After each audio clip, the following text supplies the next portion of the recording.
All right, I think we're going to get started here. You guys have been waiting long enough. Welcome to the 6370 Battlecode Final Tournament. Thank you all for coming. In the last 4 weeks, more than 300 contestants formed more than 150 teams and wrote more than 275,000 lines of code in that short time. So I was looking over the numbers, and I did this calculation, and I found that if you write 30 lines of useful code an hour and you get paid $20 an hour, then we would have about $180,000 worth of code. That was pretty sweet. If you're interested in buying it at this price, you can let us know at the end. So on Wednesday, all of our contestants went head-to-head in the qualifying tournament, and we narrowed them down to 8 finalists. Those are the finalists that we're going to see today. These are the best of MIT AI programmers, and we'd like to celebrate their hard work and the hard work of all the other contestants that have been doing Battlecode this term. So I'd like to give you a brief outline of what we're going to be doing today. First, we're going to have a keynote speech by Andrew Stark from D. Shaw. Then I'm going to go through the game a bit and explain how Battlecode works. Then we're going to get the tournament underway, and you get to see all these awesome matches. And finally, we'll have a huge award ceremony where we give out tons of prizes to the top teams and other teams that didn't quite make it. So I guess I should introduce myself. My name's Joel. I'm one of the Battlecode developers. The other developers are here behind me. First, we have Oleg. Yeah, go Oleg.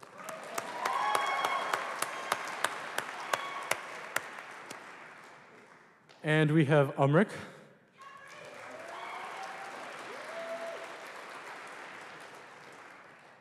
And Jasper.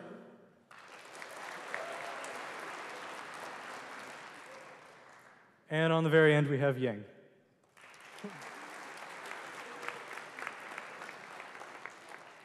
And the next person I'd like to introduce is Andrew Stark from D. Shaw, who's going to have a great presentation for all of you. So let's have a round of applause for Andrew Stark.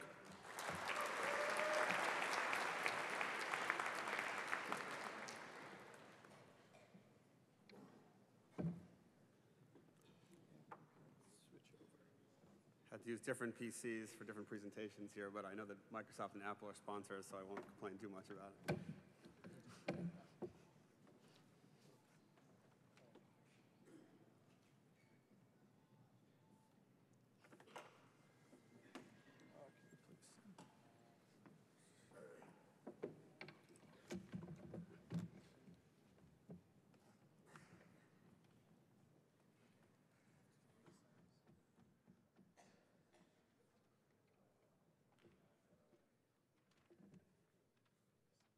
All right. Yeah, we have to wait for them to. All right. Well, I'll let you guess what the slide says, and I'll just go ahead and get started while they're working on resizing it.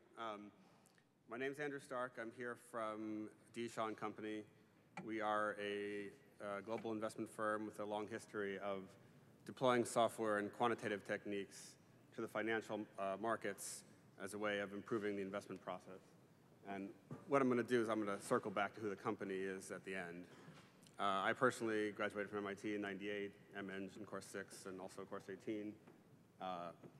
Didn't manage to do this contest. I don't think it existed quite back then. But I do have fond memories of staying up all night hacking on the microcode for the 004 contest or trying to perfect my inliner for an 035 compilers contest. On my way here, I was kind of reminded of a somewhat amusing and possibly embarrassing incident. I was a TA for 6170, and the final project was that anti-chess program where, the goal is to play chess but lose all your pieces. I think they still use it sometimes today.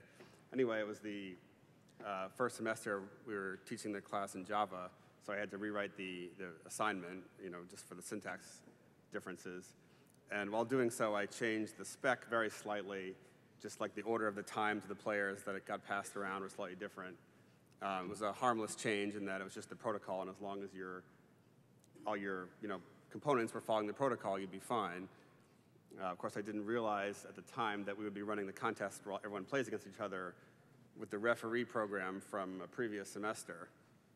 So we started running the contest, and the only piece involved in the contest that wasn't following the spec was the referee, and all the players started doing bizarre things. It was only halfway through that we realized that it was our fault. Anyway, I trust that your judges tonight have done a better job of ensuring a fair contest.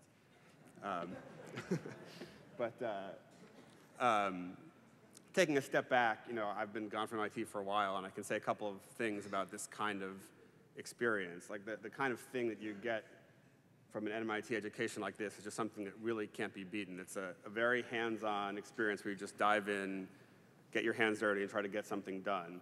And when you make it out of here and you end up somewhere else, wherever you go, basically that skill of actually just being able to produce things that work, that's the kind of skill that will actually carry you. And the other thing I could also mention is just the initiative. I mean, I'm pretty sure you all could have just slept for the entire month of January. But you chose to sort of dive into Battlecode instead, and from what I remember of how these things work, I'm sure it was a lot of time and effort. So I think the initiative also is something that, if you carry that forward with you wherever you go, I'm sure it will help you to succeed. All right, but you're probably saying, this all sounds fine, but why is some guy from a financial company talking Battlecode? So I'm going to try to, I guess there's lots of reasons that I could say that technology is related to finance, but I'm just going to pick one because I don't really have all day here. So to do this, I'm going to have to explain how a market works very briefly. Many of you may know this already. It was not very common knowledge a while ago, but with the advent of online trading, it's much more common knowledge now. But just bear with me for a second. Basically, the basic actions you can take in the market are you place a bid, which just sort of means I'm willing to buy this thing at this price, up to that price, but not willing to pay any more for it. Or you can place an offer or an ask, which is a price you're willing to sell. You don't want to sell below that price.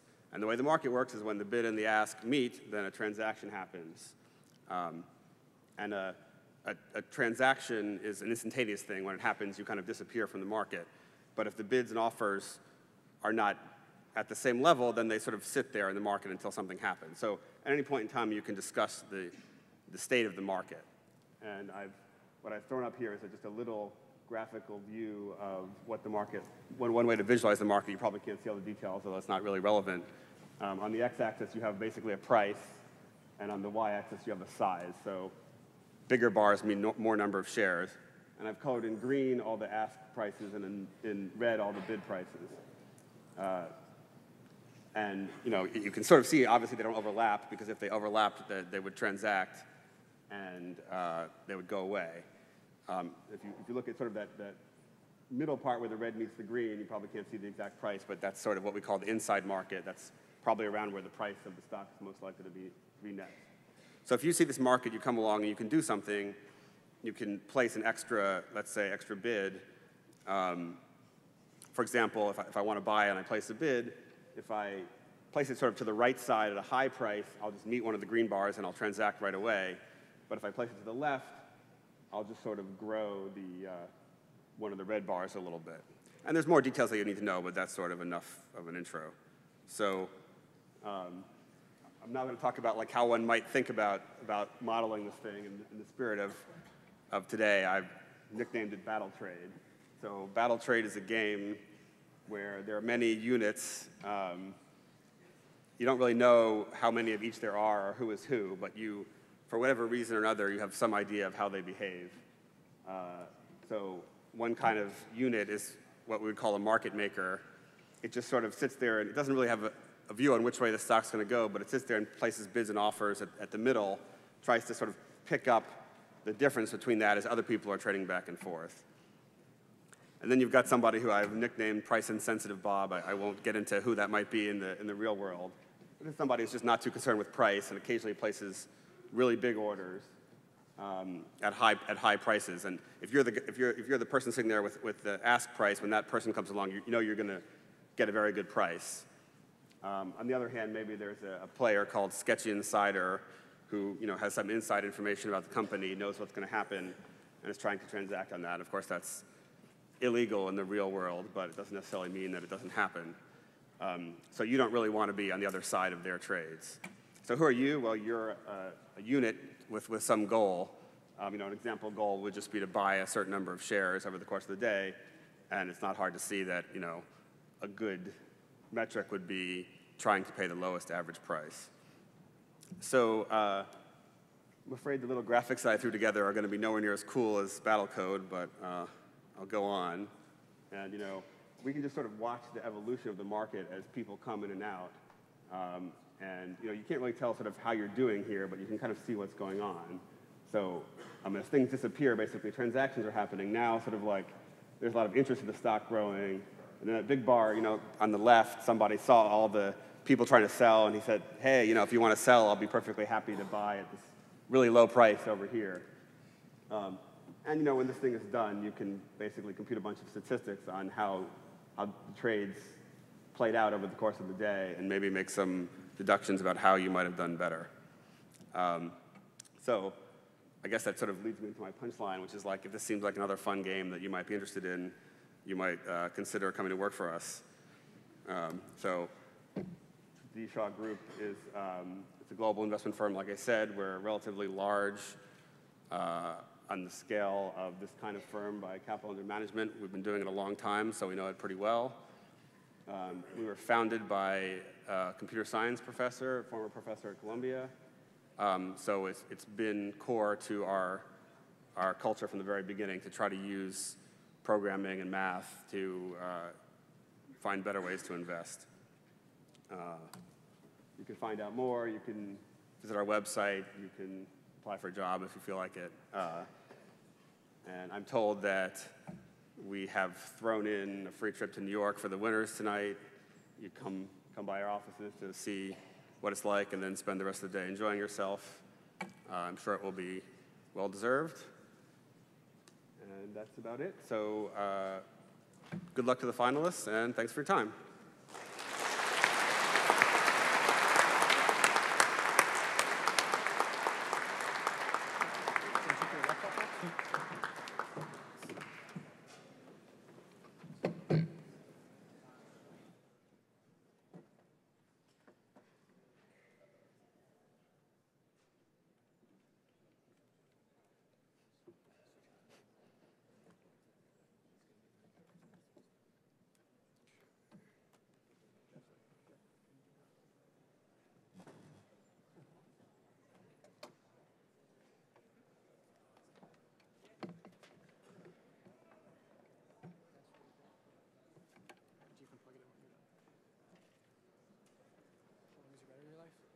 I don't know.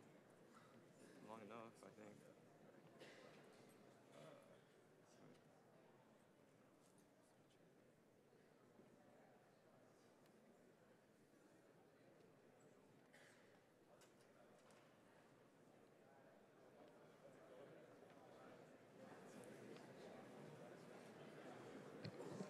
All right, well, thank you, Andrew, for that presentation. I'd like to explain how the game of Battlecode works now, just in case, well, some people don't know. So the game of Battlecode is played with two teams of evil robots. So the robots are pretty important, therefore I should explain them a bit. So each team controls a swarm of robots, and that's their whole army. They're trying to conquer the other team, and they're running a player that they wrote, so a computer program on each of these robots. And it's running on each of these robots individually. And these programs can't share information between them unless they send broadcasts. So that's the only way that the robots can communicate. Every robot has an energon level, which is its health or its HP. It's basically how well it's doing. If the robot's energon level reaches 0, then the robot is dead and removed from the game. With the exception of Archons, which are one special unit, the third unit down, on each part you see a 3D version of the unit and its 2D counterpart. So the third one down is the Archon, and Archons do not use up energon to live, but the rest of them do. So there are 6 distinct robot types. There are Archons, Scouts, Bombers, Soldiers, Snipers, and Mortars. Archons are the only so Archons can produce energon. They just create free energy, free health. They're like a public healthcare system that everyone can enjoy or something like that. But they don't attack. That's their downfall. Just like public healthcare doctors, they don't attack people. Archons don't attack. So they need to spawn other robots that can attack for them. If they're within the spawn radius of a tower, so the tower is the top one there, each team starts off with a tower, and it has a certain radius around it that Archons can spawn in.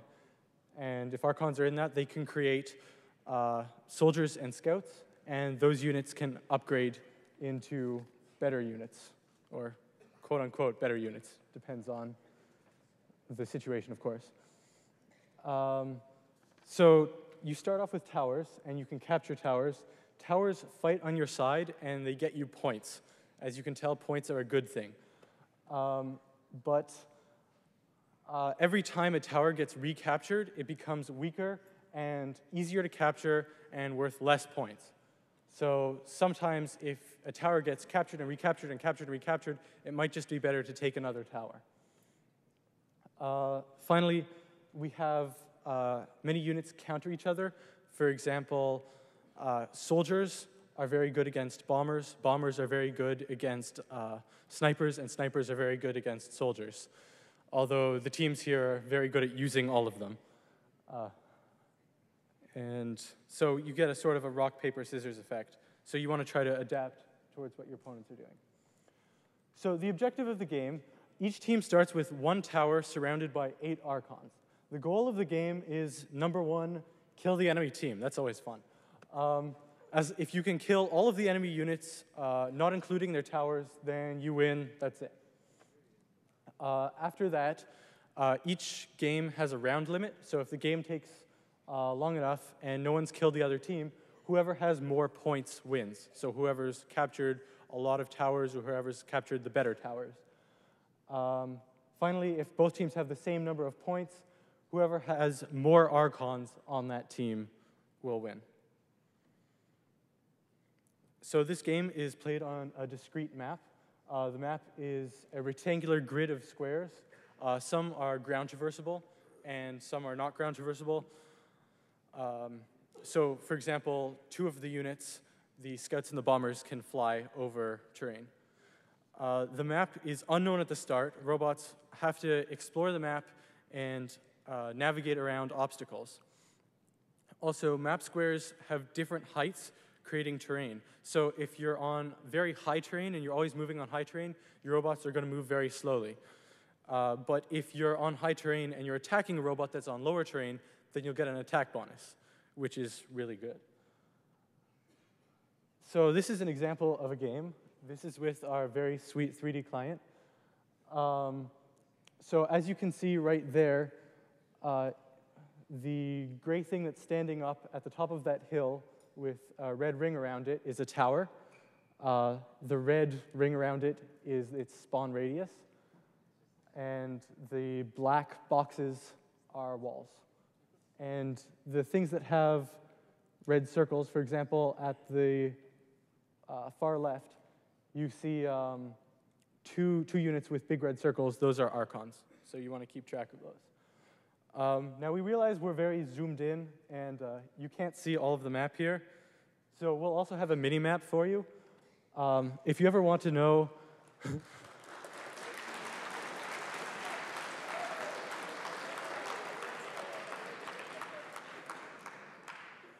Sometimes our contestants don't know what's going on either, so they also need the mini-map.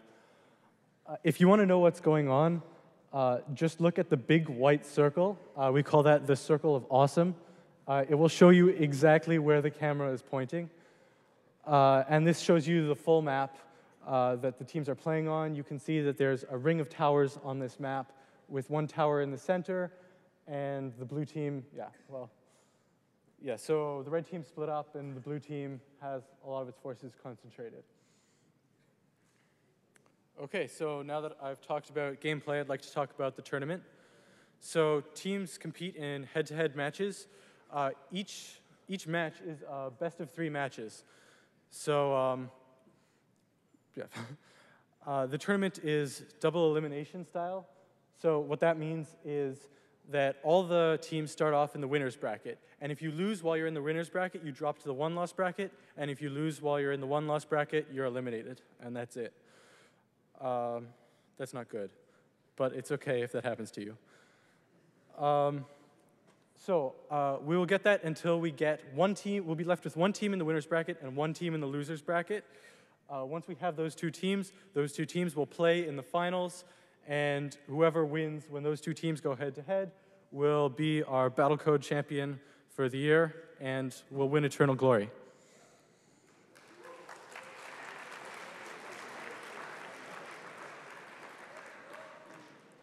It means we'll put their names up on our website or something. So now I'd like to talk about the finalists. These are the teams you've come here to see.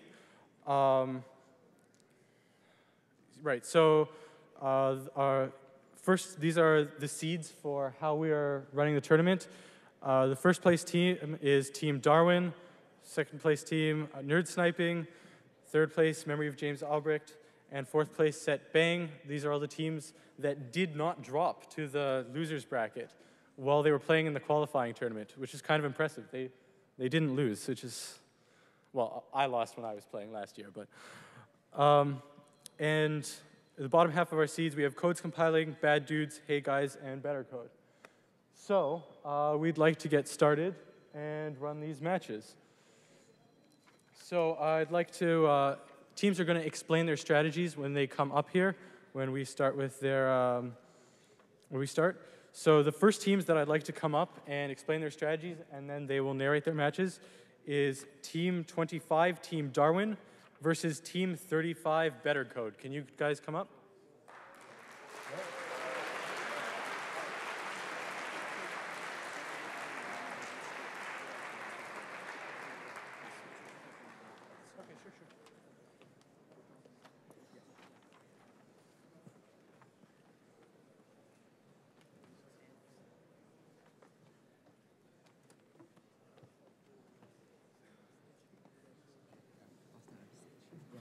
So if you guys can, good luck. Can you guys briefly go over your strategies? You want to go first? Sure. Hey everybody, I'm Team Darwin, but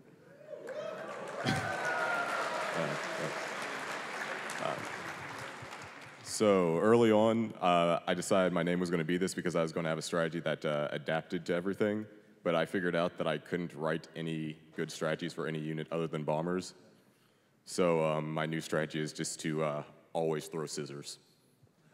Nothing beats scissors, I hope. Okay. Hi, we are Team Battlecode, and and we are more like Team Darwin more than anything else because we actually adapt. So what we do is that we look at what he's doing, and then we try to counter it. So if he goes like mass soldier, we start massing snipers. And if he starts massing snipers, we start massing bombers. We have a lot of trouble with Darwin because Darwin runs all over the place. And we try to go for the nearest enemy Archon, and I don't know what's going to happen here.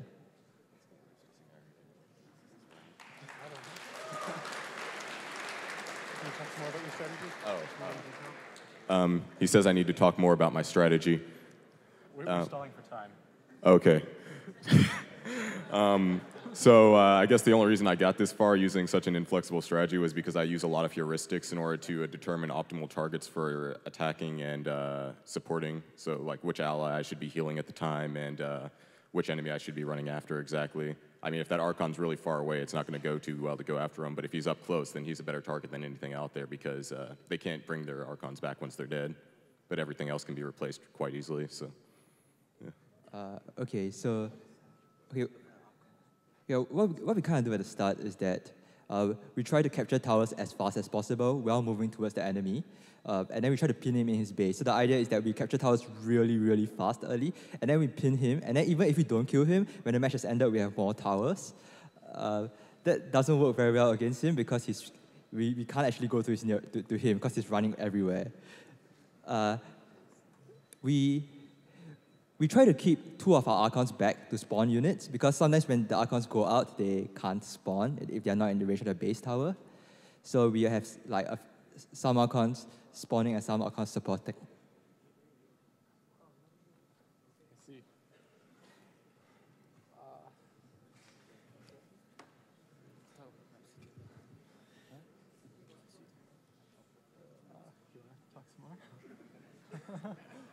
Okay, we're stalling for more time. Yes, we are.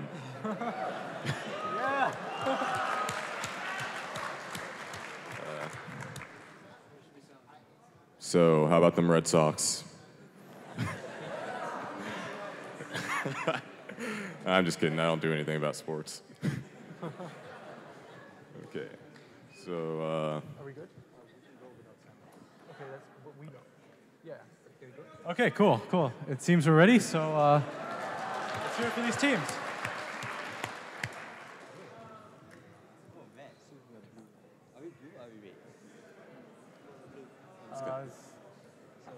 So our team is the blue team. We are on the bottom right. guess that means I'm red. It seems like it's a tie so far. It seems we have a halting problem.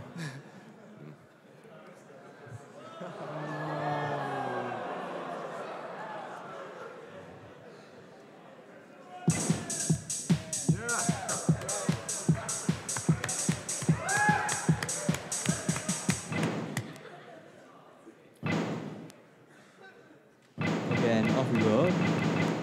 Go scissors. So we have a multi attacking the center tower right now. Taking it. They're using their scouts to block my bombers, which kind of sucks because bombers can't attack other air units, which means my units can't actually get over to attack them and kill them. So yeah, this is scout block. Okay, we have taken down one Archon. This is not good. So I guess when this map, when we see a lot of bombers, we tend to spawn soldiers which can respawn and attack bombers. So I think if you look at the ground, you'll see a lot of the small vehicles going forward. These are the soldiers. We also go bombers against other bombers because when he has bombers, he can't attack our bombers.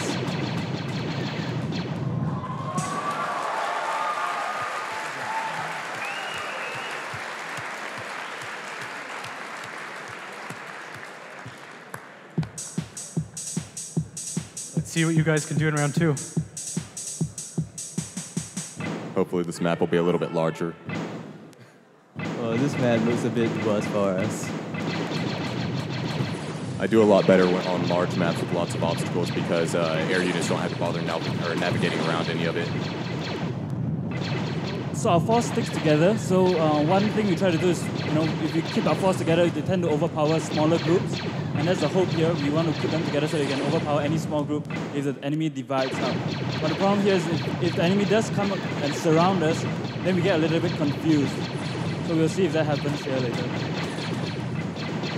So I'm relying on the fact that I know I can't actually beat them like in a head-to-head fight, so I'm just splitting up and trying to capture as many towers as I can and try to avoid dying until the match is over. That worked against us in the qualifying because he beat us in the qualifying. That was quite embarrassing sometimes.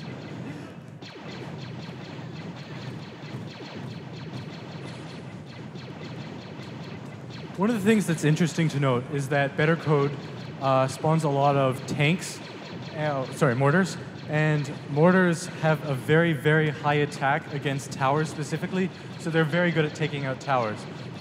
So what their team seems to do is spawn a lot of mortars.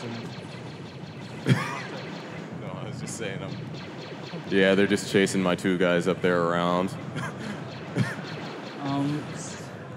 So right now we have 2 Archons up, and with about 1,500 rounds to go. The tower points are still very close though. How many rounds are left in this? I might actually win this one. So as you can see, the green counter at the top is the round count, or on the mini-map, it's at the bottom right. So that's how many rounds are left in the match. All right. Managed to come up from behind, I think.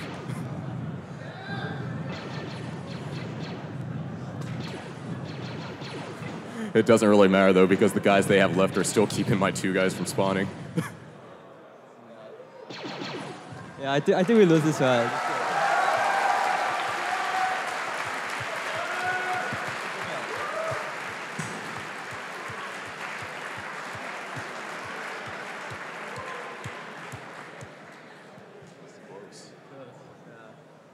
All right. So this is a best of 3 match, so let's see what you guys can do. Oh. There we go.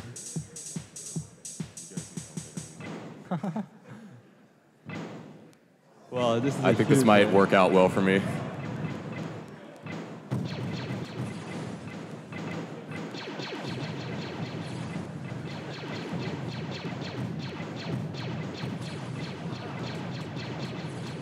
In case you can't tell, this is a pepperoni pizza with pineapples for walls. Ouch. Doesn't look very delicious. It will greatly affect the outcome of the match.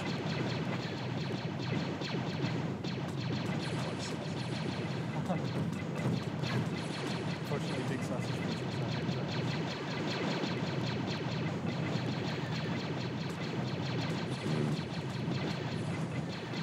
Uh-oh, they're about to pin about 3 of my Archons. That won't work out too well for me.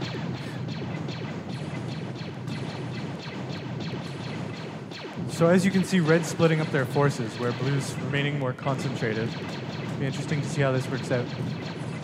It would work out really well for me, except for I'm going after the towers they're guarding. So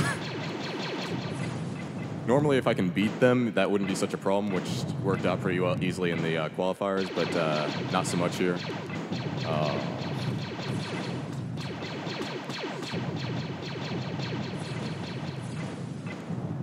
So we are always going after the nearest enemy Archon. So as long as our leader keeps close to the enemy, we can actually chase him down, which we hope to do.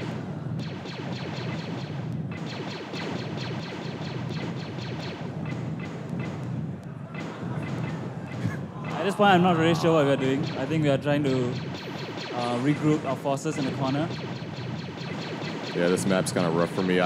Generally I ignore the Archons are programmed to ignore towers because they can't kill them by themselves, but when 2 towers attack at the same time, they get strong enough to kill your Archons very easily.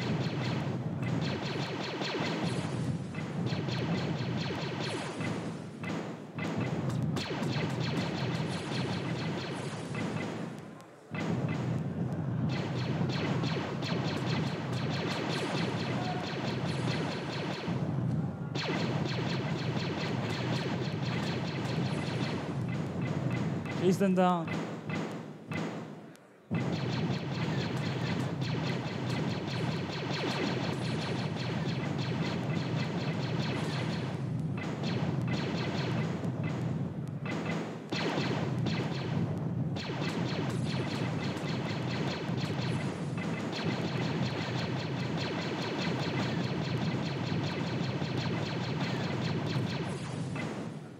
Yeah, I think it's safe to say they've got this one locked down.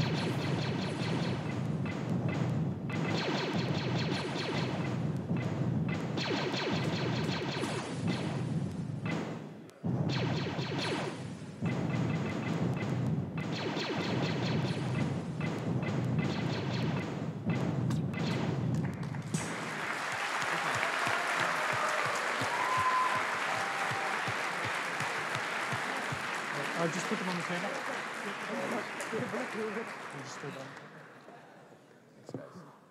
All right, next we have set baying versus codes compiling. Can you guys come on up?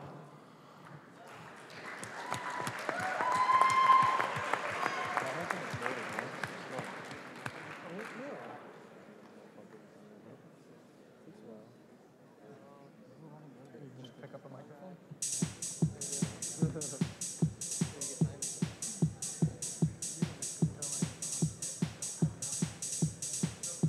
All right, which one of you would like to start with? Let's not stand right in front of that projector, though. So you can cluster more over here. All right, would you like to go first and talk about your strategy, guys? Sure. So initially we start off building a lot of a lot of soldiers and try to rush towers. And then gradually we switch over to bombers, keep our Archons all together, and try to shield them from the enemy.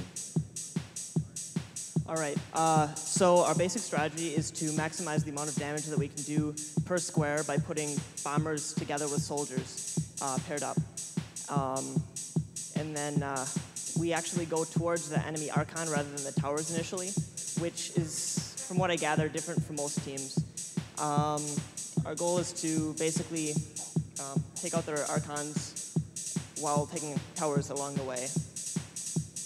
And all right. Let's see how this plays out. Woo!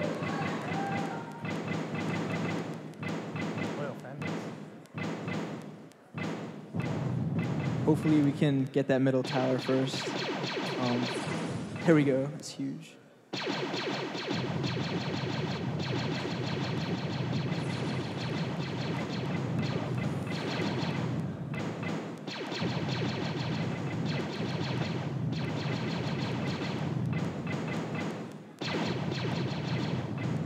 So part of what's happening here is there's a lot of bombers in the area, and bombers can only attack ground, but there aren't that many ground units in the area. So the bombers are, to some extent, just blocking each other.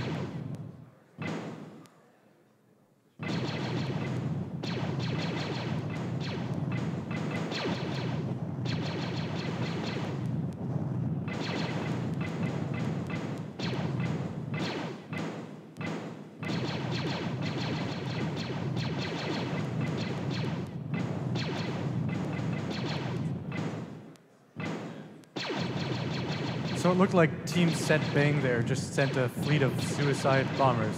No pun intended. Do you guys want to talk about that, Set Bang? okay, so basically, if we see a large amount of bombers or snipers, we send a large fleet of bombers directly at them. Because we can expect that they don't have a lot of soldiers to counter that.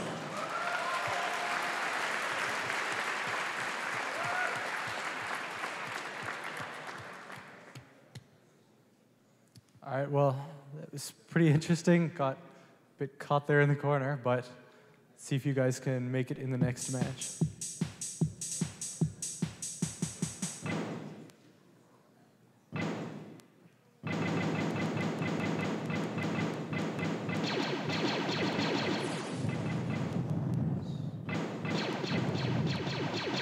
So here you see all our soldiers trying to move around, take some towers.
Hopefully we can run away for a little bit.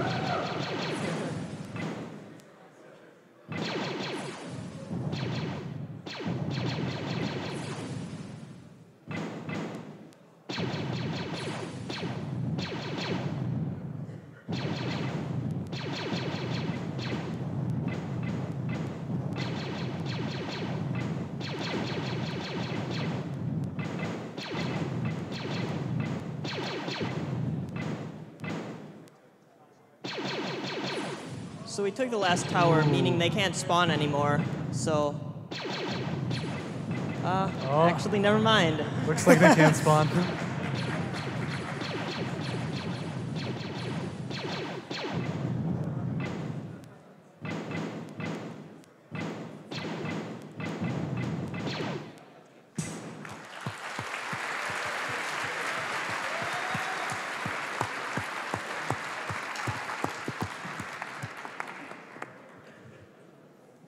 All right, congratulations to Set Bang. And can we get Nerd Sniping and Hey Guys up here?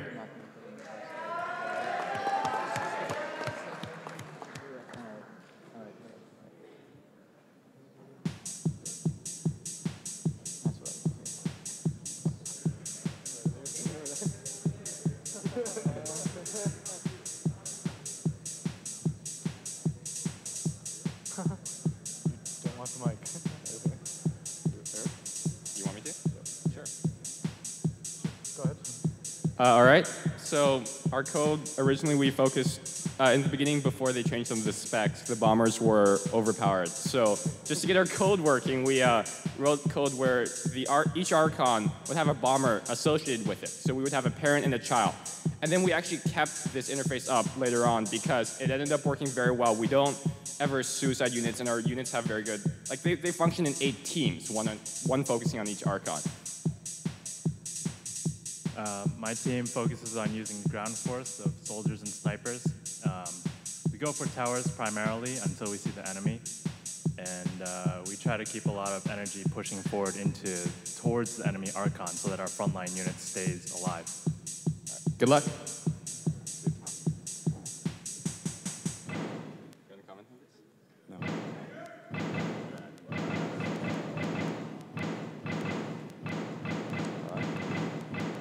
So we primarily try to destroy the enemy as opposed to taking towers.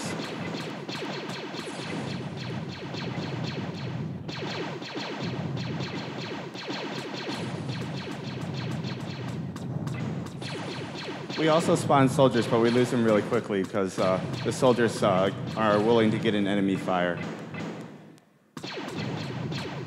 One of our Archons will try to lead the group, and then they'll say when it thinks it's a good time to charge or not. So the group as a whole tries to stick together.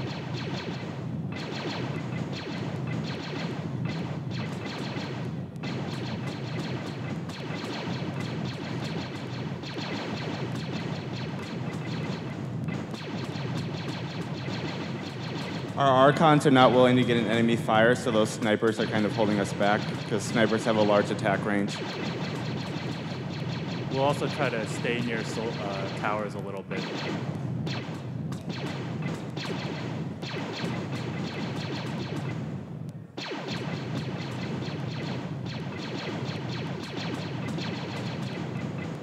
So how does your leader Archon decide when it's time to advance? If the stars are aligned.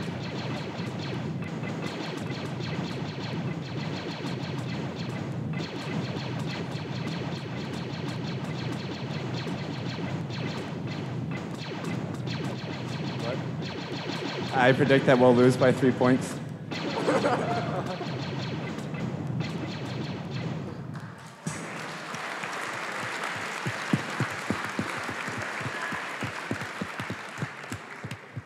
Well, it seems those 3 points were crucial. Let's see if you guys can do it again in the next match.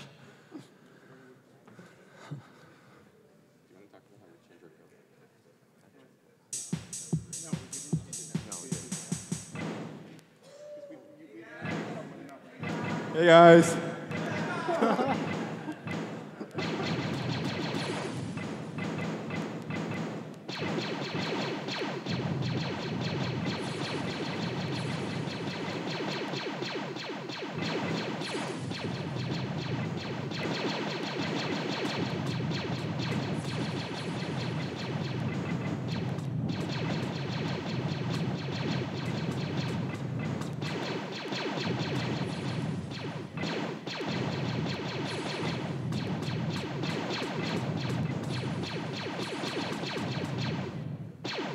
One of our key things is to keep sightings up for our snipers so that we get the range advantage, which is pretty big on towers especially.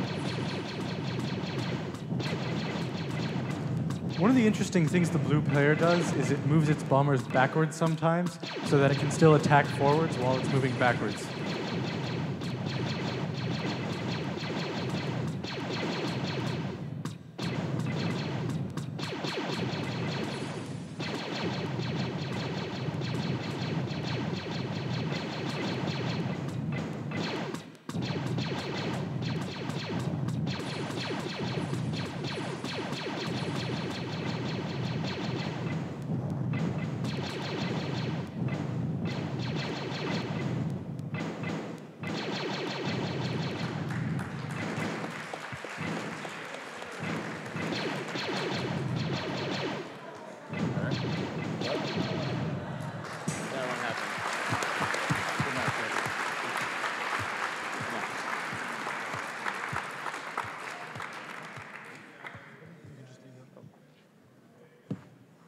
All right, well, congratulations, Nerd Sniping.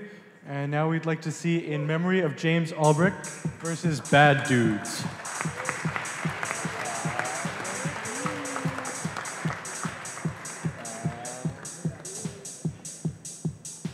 So, yeah, you guys can pick up the yellow mic. All right, hi everybody. Thanks for coming out and watching us. We are In Memory of James Albrecht. We're named after a friend of mine who passed away this summer. So our team is dedicated to his memory because he was one of my teammates for Battlecode in previous years. Just a little bit of history between these two teams. Last year they beat us in the seeding tournament, the qualifying tournament, and the final tournament. So we're kind of hoping to get one back here, but yeah, it should be a good show. Hi, we're Bad Dudes. Last year we were Battletoads, and as Albert said, the tables have kind of turned this year. This time they beat us in the seeding tournament and in the quals, so hopefully we can turn that around. Our basic strategy involves bombers and soldiers. Basic idea is, well, bombers are good against soldiers, soldiers are good against bombers, but we're kind of weak against snipers, and they seem to use a lot of everything, so who knows how it's going to go.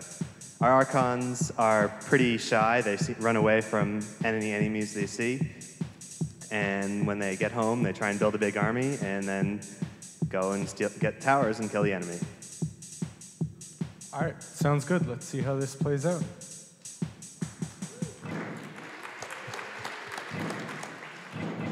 All right, so the crux of our strategy is we hit hard and fast. We take a rolling sample of the enemy units that we see and adjust our army based off of that. So as a result, we tend to get out really fast, see what's going on, and then evolve our units based off of that. We try to play as mistake-free as possible. We're pretty cautious once we've established an advantage. You could say that our motto is to create, maintain, and build upon a marginal advantage, which is kind of a key to all games. As you can see here, we've kind of taken the initiative, and now we're still backing away and trying to hold our ground while finding a little bit of an opening to make a push and maybe get the kill. We're having a tough time because they're sending out a lot of bombers, and we try to be cautious around them. We know that we've kind of gotten an advantage because of our really fast early push where we took the middle tower. So even though it doesn't look like we're able to make any progress towards killing them off, we have been able to hold them inside, which is a good sign. Although they are pushing us a little bit away from the tower, hopefully that does not continue too much.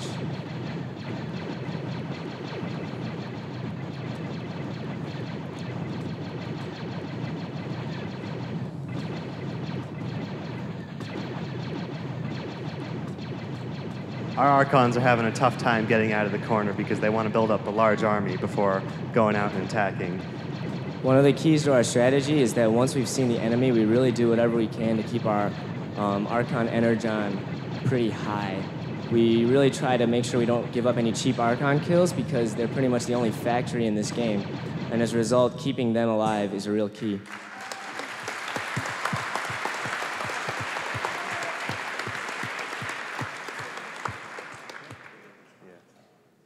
So, In Memory of James Albrecht was actually our first place seed, and I don't think I've seen them lose a single game so far.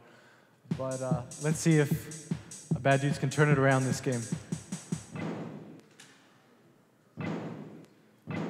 So this should be a little more interesting because of the layout of the map. It'll split us up a little bit at first. Hopefully we'll take both of those towers. But since they're going to split up, it's going to be up to us to be able to kill them off one group at a time. Otherwise, well, it looks like we've decided to split up with them, which will be interesting. We've had a history of doing a very good job in battle. We tend not to lose Archons cheaply, and we tend to finish off opponents when we get the chance. Last game was an exception, though, and this map isn't looking too hot for us right now. So we've taken the middle tower. What we do is we go straight for the enemy, although we do take towers that we see along the way. And you can see that we've produced a sniper, which is pushing up those two Archons up there. So we've been able to take out that group, which is really good. Now we're going to come back together, and we should be able to finish them off in the remaining time.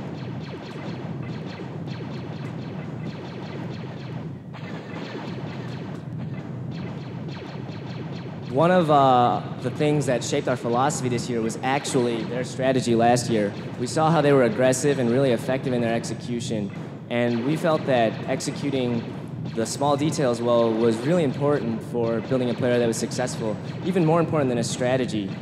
And as a result, I got to admit that we owe some of our success thus far in the tournament to them.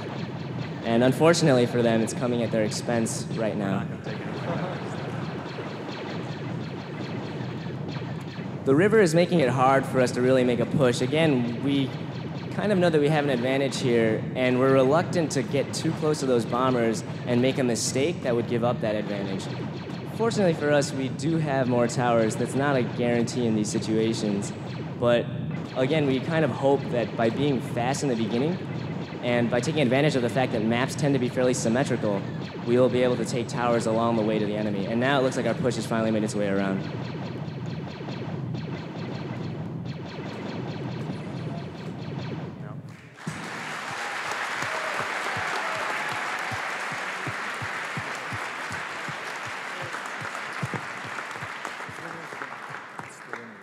All right, well, congratulations in memory of James Ulbrich. Now we'd like to see Battlecode versus Set Bang.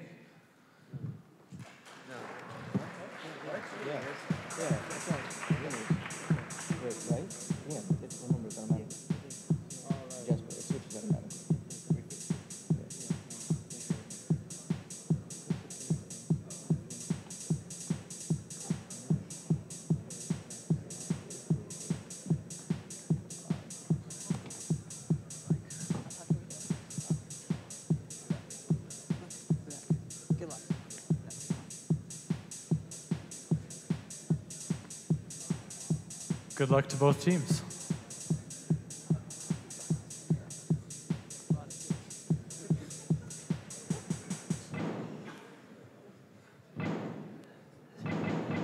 So we are red this time, I believe.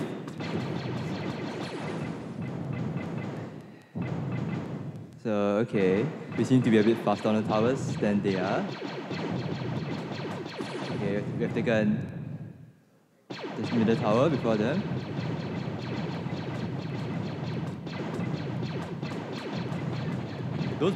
Those bombers they have are very irritating. And we have lost one Archon, which sucks.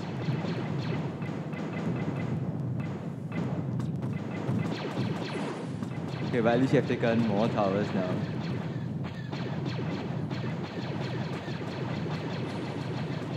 Here you see how the basis of our strategy, how we try to keep our units together in order to maximize the damage along their front lines and hopefully have them like lose as many or more than our units.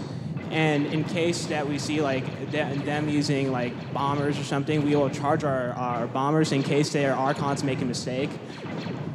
Like now, I guess.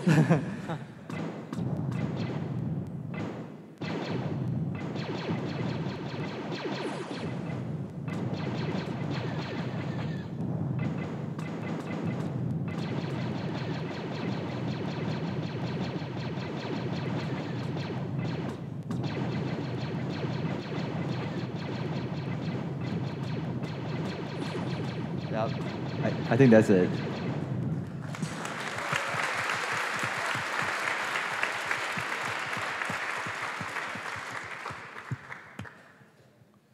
It's interesting because both of these teams have had experience with Battlecode before.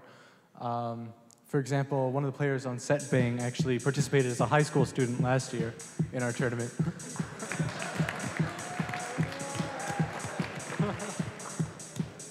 Good luck to both of you. So we are back to the pepperoni pizza map.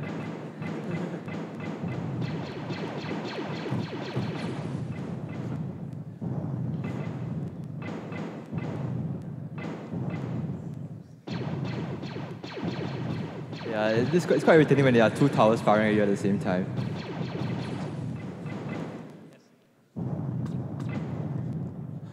This map looks like it'll be interesting because much of the terrain and the placements of walls and rivers looks like they'll like blocks are in paths and avenues, making pathing a lot more important in defining a strategy. Because when you're in the middle of attack and your Archons have to rush back, well, you get squished and stuff. Yeah, it looks like our strategy against them isn't really good enough.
Well, congratulations to Setbang.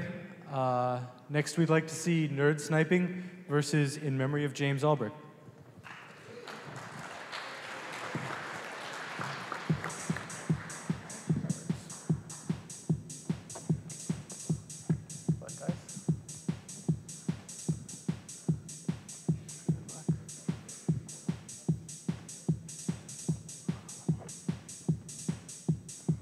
Let's see how this works out.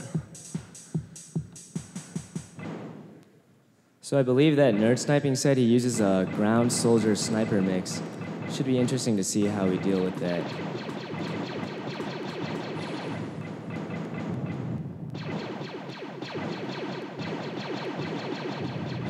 So right now we're spread out a little bit more than I would like, but we are able to regroup here. We've seen a lot of their air, or their ground, and as a response we built some air because we feel that bombers have a lot of health and are pretty tough to take down with soldiers. We also got some snipers going here, so we're really just hoping to pick off all of their ground and count on our targeting being superior to theirs overall in a fight. Right now we seem to be holding our own, but we're spread a little more thin than I like. We just picked off a couple of Archons there. That's always a good sign. Again, it's all about building up that advantage, and now that we've got it, we're going to start moving in and pressing.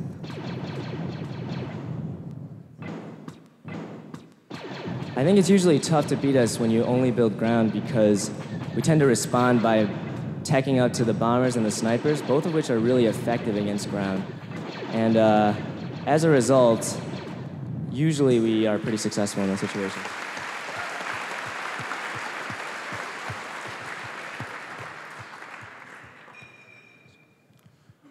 One thing that a lot of teams who make snipers do is an Archon can only see a little bit farther than a sniper can shoot. So if an Archon accidentally goes into a sniper's range, the sniper has a free shot. Let's see how this turns out. Right, one of the things that makes snipers a little bit harder to use than other units is that they can shoot farther than they can see, which means that if you use radio communication effectively, you'll be able to get a lot more damage potential out of your snipers because they'll be able to shoot, like Joel said, almost as far as an Archon can see, which means you can frequently surprise opponents and pick off Archons cheaply. That's one of the reasons why we try to keep our Archon Energon levels really high when we've seen the enemy, because we really don't want to give up any cheap kills like that, which are kind of hard to prevent in a lot of situations.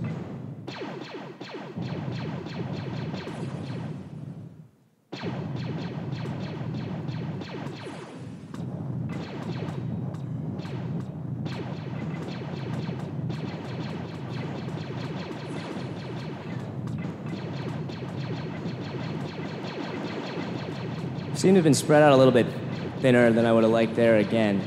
But we're able to pick off two Archons of our own. So we've got a marginal advantage here in Archon count, but we're going to have to press this to be able to get the tower scores back even. Our hope here is just to hold them down so they can't build up their counter. but it doesn't look like it's We gonna made a happen. mistake in losing one Archon, but luckily we were able to rectify that mistake for the most part. And now we're able to push back, and hopefully we'll be able to take this. Unfortunately for nerd sniping, it looks like their Archons are getting a little bit lower on health and probably is wise against us because we put such an emphasis on targeting Archons, and we've been fortunate to be able to pick some Archons off in this game that we might not have been able to otherwise.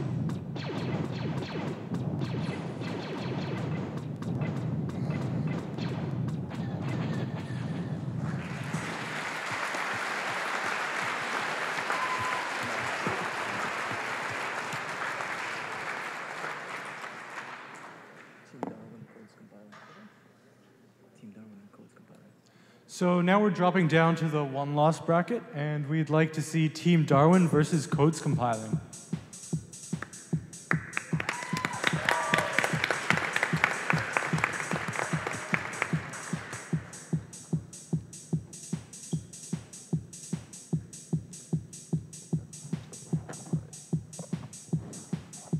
Hopefully, this match we can get our Archons to stick a little better together. I think last time they split up a little too much.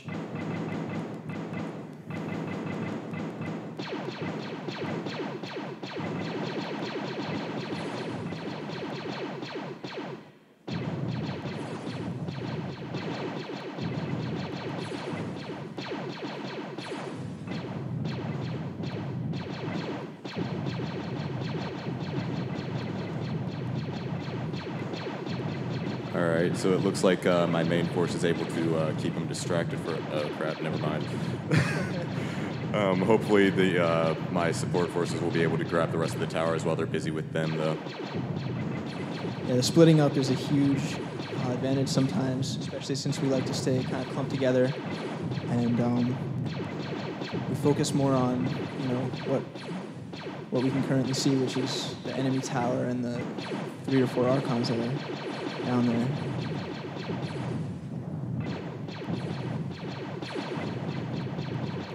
Yeah, so I'm hoping they'll just keep attacking that. Why did they stop doing whatever I'm saying they're about to do?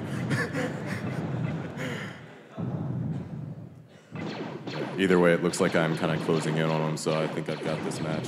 It's a good map for me.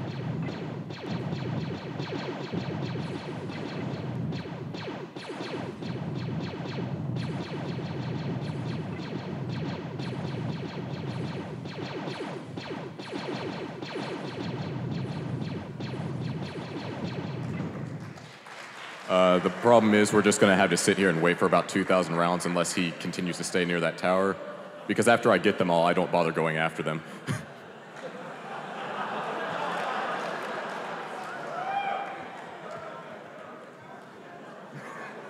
He's kind of stupidly bugging around the tower.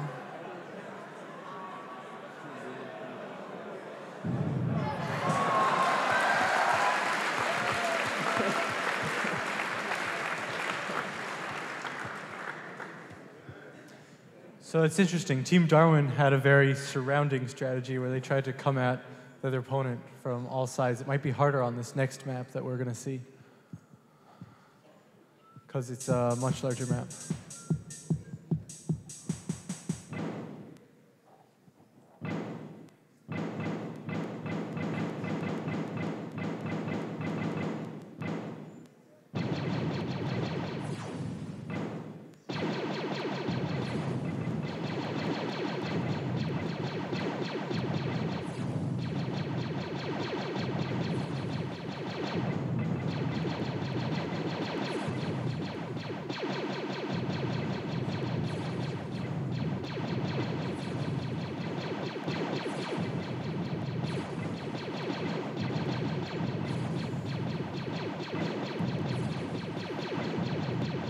So splitting up doesn't seem to be helping me too much in this map because my Archons are only dragging 1 bomber with them, and it's really hard to take down a fully charged tower that way.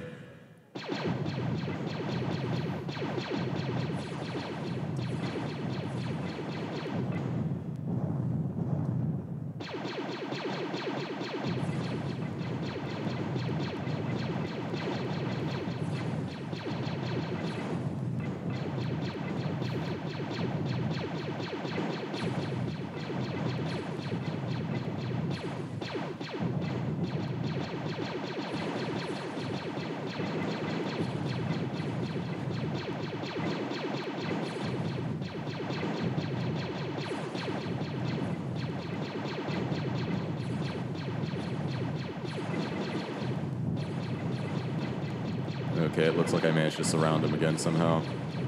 That's good. This is good for me.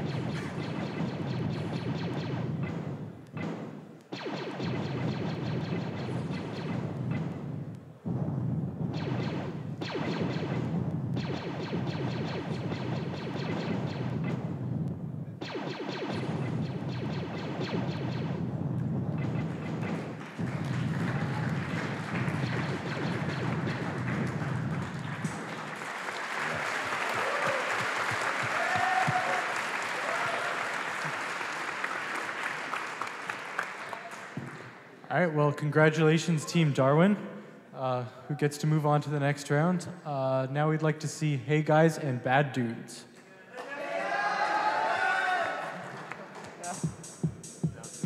I think someone should cheer for Bad Dudes, just to be fair. There we go.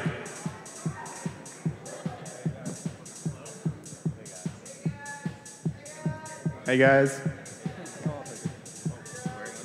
So these are the guys that beat us in the quals 2 days ago, and since no one's changed their code since then, yeah. Let's try to not block the screen here. All right.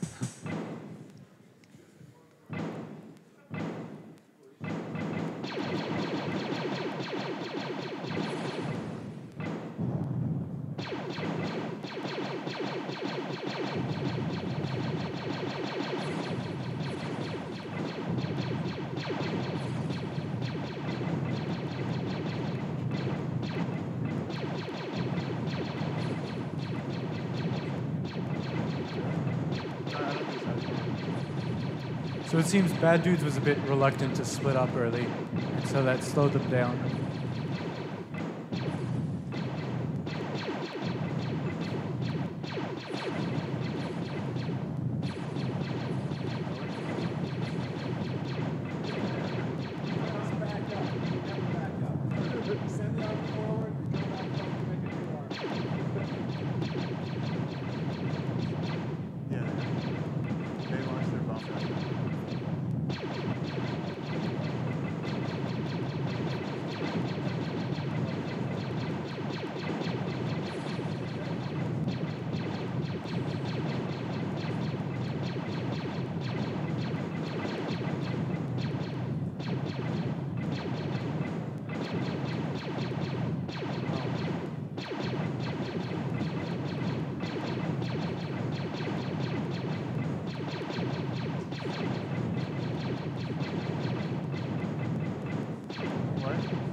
So it seems it was very difficult for Hey Guys to break through out of that standstill. Let's see if they can do better on the pizza. It's a very nice pizza. I think we did. Yeah. One on that, but it's different. Yeah, it's not as addictive.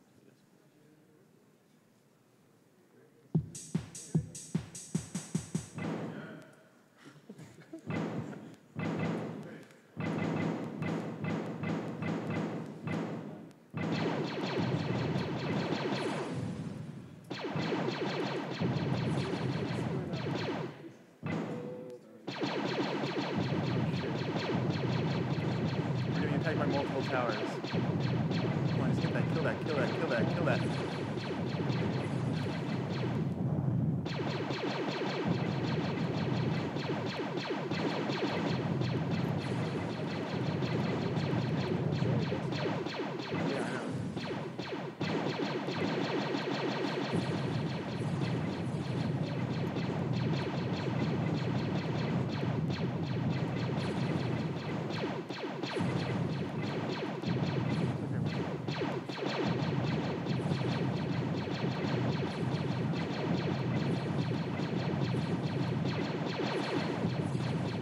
It was interesting in that tower up there.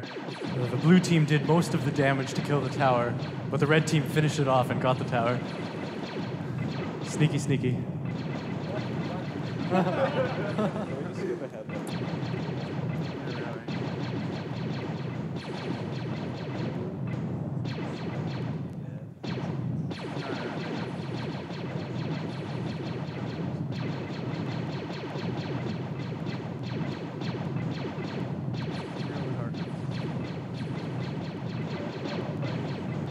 Yeah.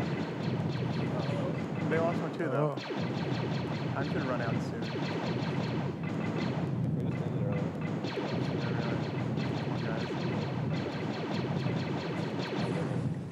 What?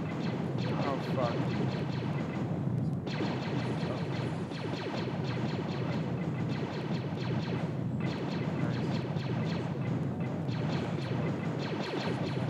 And we're up in our...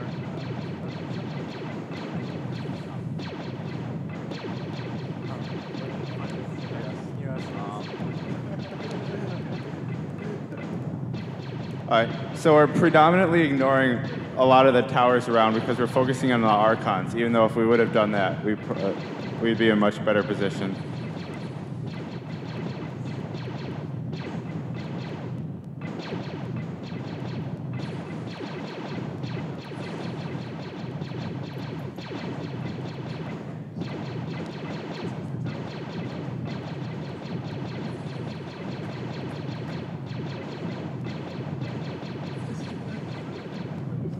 In general, it seems like our code tends to do better in maps where there are a lot of towers close by because unless a small tidbit of code is executed, which it so far never has, we pretty much only focus on enemies and we ignore towers.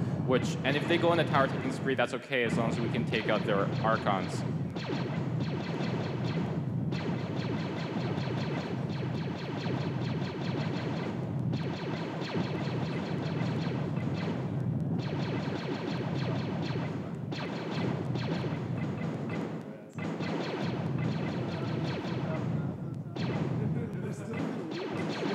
Hey guys.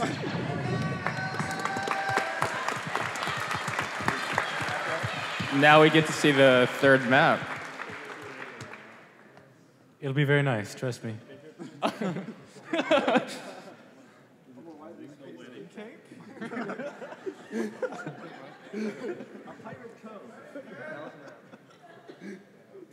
Let's go wedding cake. The next map is unfortunately not a wedding cake. I hope it's not a 45 degrees rotated pizza. You called it.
So our code obviously wasn't prepared for the neutral towers being within spawn radius of the original one. So we have a little mess here because sort of on the top, that tower they're arguing over, it's worth 0 points and has 0 health left. So every time it gets shot, it swaps back and forth, and everybody starts running in circles doing unproductive things.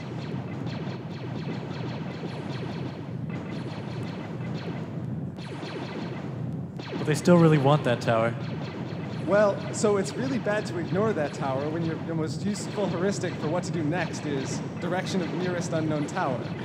It's really hard to figure out where the towers are and delete the list, and yeah, basically it'll probably stalemate there forever. We pray. Our code is so defensive seems, that we haven't really been able to push our advantage at the bottom where we have 4 Archons to 2.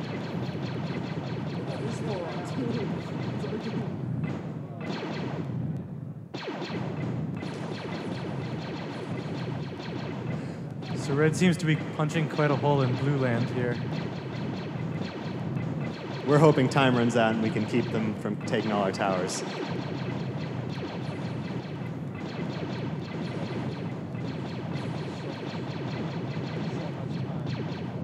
Not enough time.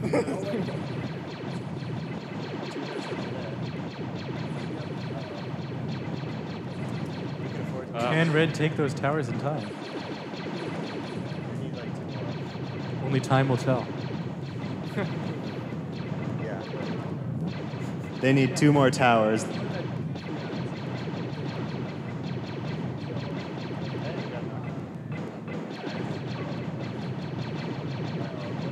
Those 2 at the bottom are.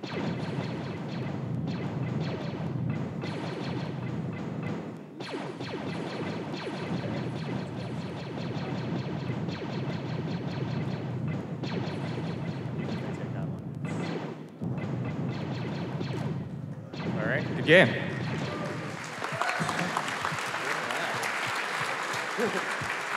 All right.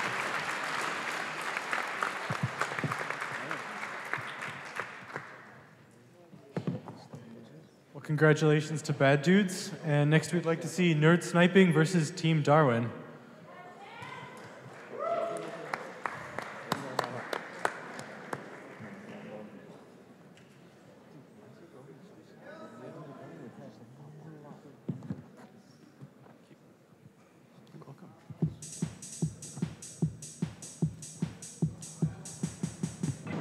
Do you guys have any expectations for this match? I hope I don't die. It's always a good plan.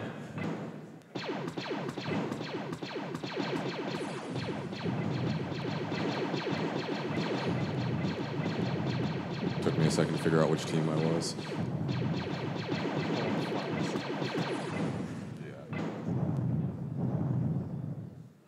So I'm kind of wondering whether his team goes after the enemy or just goes after towers. If he goes after an enemy, then actually at this point I don't really think it matters. Just kind of plugging my guys into a corner here and then running right past them. Hopefully we can keep him stuck in there. We can push him and get a couple Archons quickly before his other team decides to come over.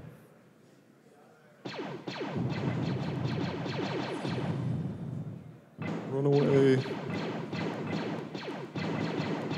Unfortunately, we passed up a nice kill up there with 4 Archons without any support.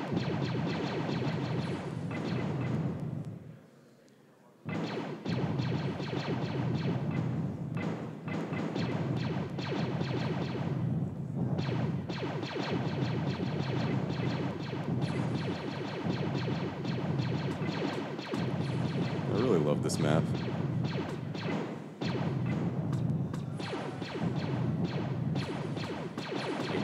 Take it. So now, basically, I'm going to be coming in at them from all sides, trying to get that last tower, and hopefully I'll be able to kill their units faster than they will be able to respawn, since they only have a little bit of space.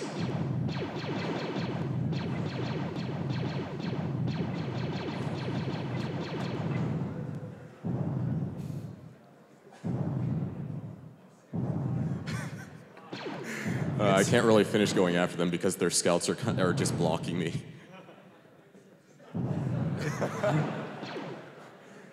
It seems the red team has very friendly scouts who don't like to attack too often. Yeah, they're just there to, wave and say hi.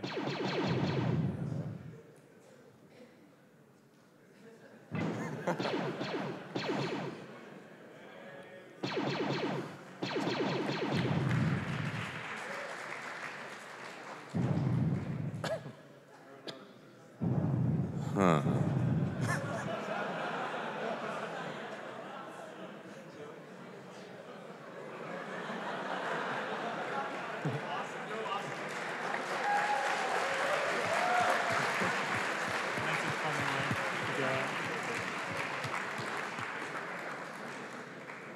Since no one's really moving, our auto camera doesn't really know where the center of awesome is to focus its.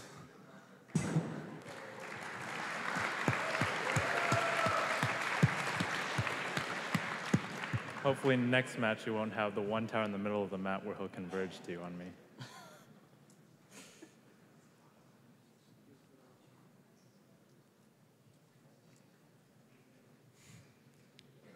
How do you think you guys are going to do on the pizza? Probably not so well because, yeah, I just get, well, I don't know, for the same reasons I said the last two matches. Fair enough. It worked out for him last time, though, so.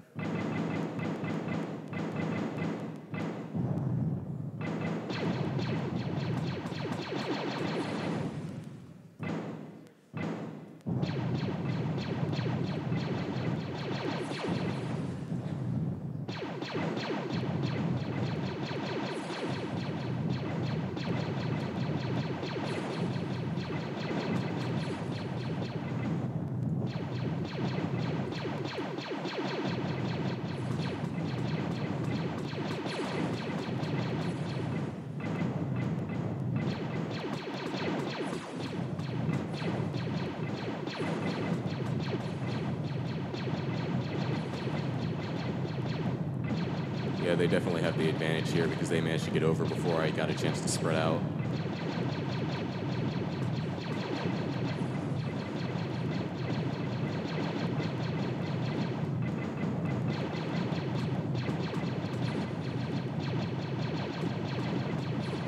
That's a big break right there for me.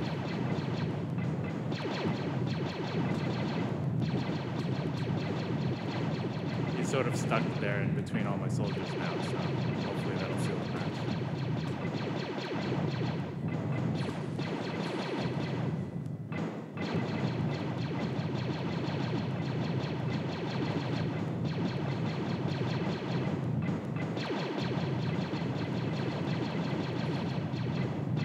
So I notice he's got some snipers out now. I guess that's appropriate given his name. My robots are programmed to only run if they think they're outnumbered, which is not very good if they have a lot of bombers and there's only a couple snipers coming after them. They'll think, oh, I can handle this, and then they'll get shot to death.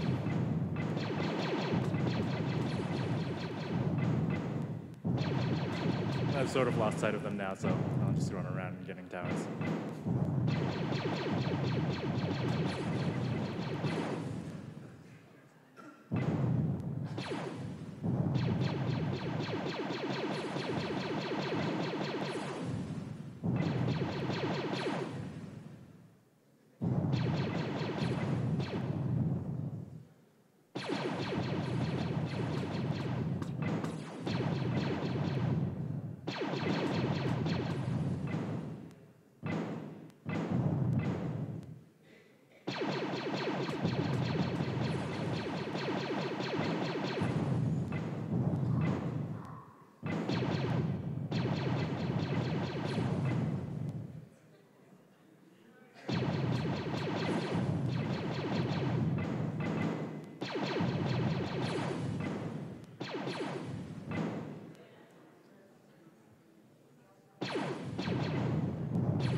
The good thing about those weak towers is it makes it really easy to take out with just one bomber. The bad thing is they usually come by to take it right back.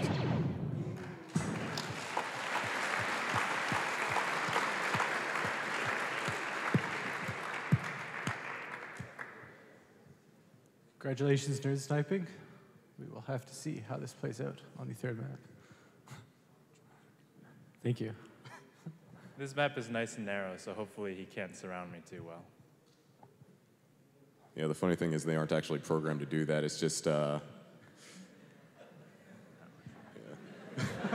emergent properties.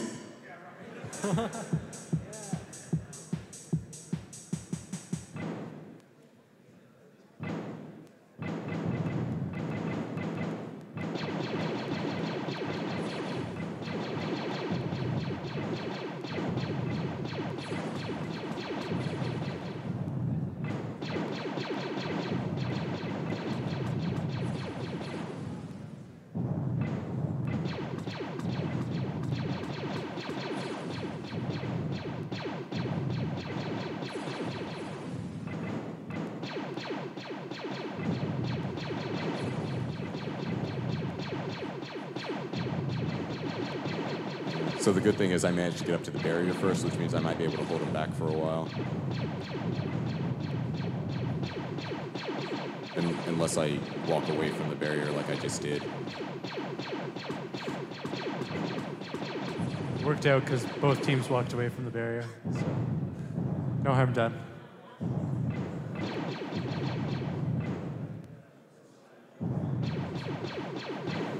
So it seems neither team here really cares that much about their own territory. They just like taking the other ones. This head-to-head looks like it's working out for us.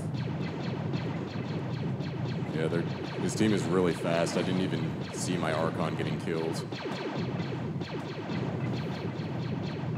Hopefully we can just press that advantage and get back enough towers.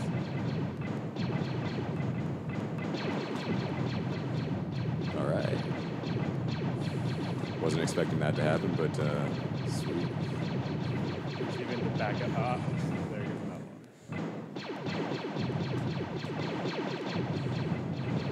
one. So it seems Team Darwin has that Archon behind enemy lines, which is slowly taking out towers for easy kills. Actually, I'm hoping it's stuck over there.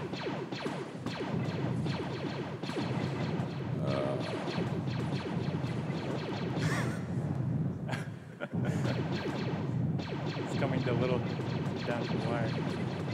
It's a really even match. Well, as far as the Archons go. I'm hoping that the fact that my Archons are together is going to work in my favor, but yeah.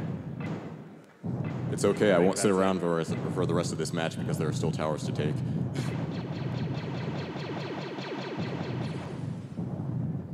The red Archon seems a bit scared.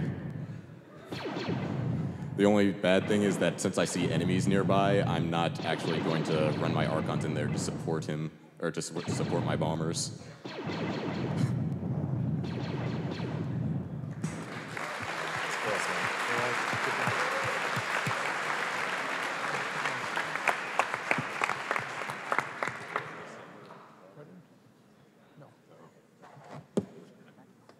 Well, congratulations, Team Darwin, on making it to yet another round of the losers bracket. And now we would like to see Battlecode versus Bad Dudes.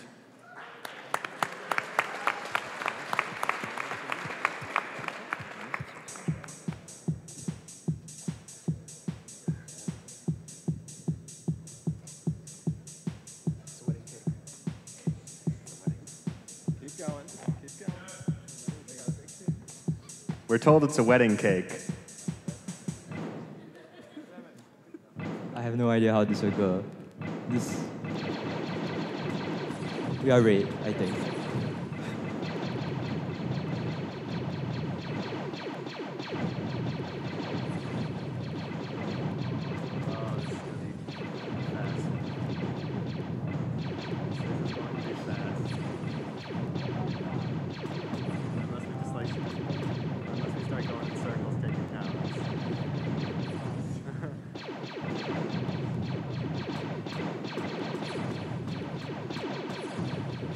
With the one Archon stuck on the right, I think he's going to kill it. Ooh, he survives. Amazing.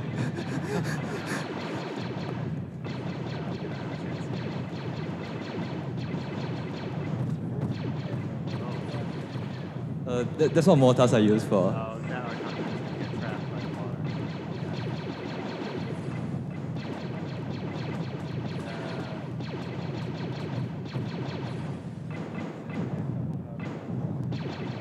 They do a good job with snipers. Our Archons are really weak against snipers.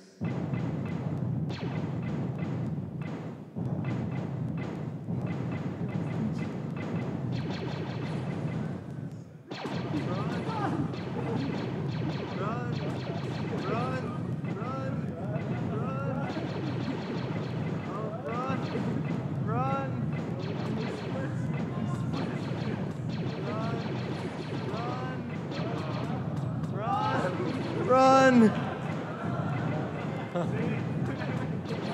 It had a.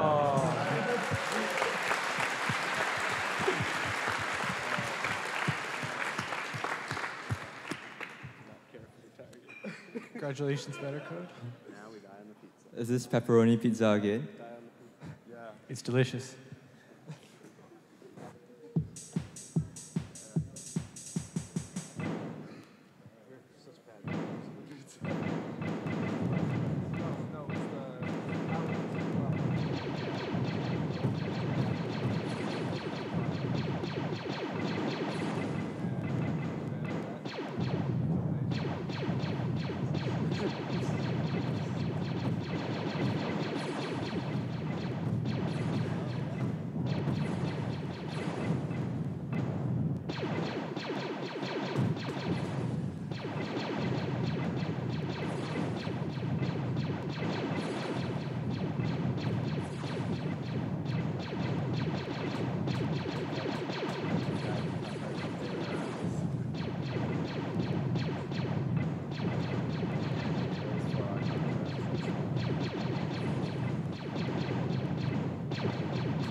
The thing about bombers is that while they look really slow, they have a ton of health and take forever to kill. So as long as they push with bombers, it's quite hard for us to push. Yeah, we lose one Archon. And another one.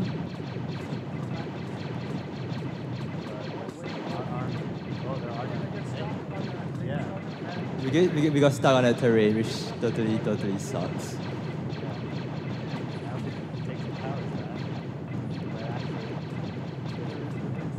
But at least now we are back on some more familiar terrain and we don't get stuck on that one ledge where all our Archons keep getting killed.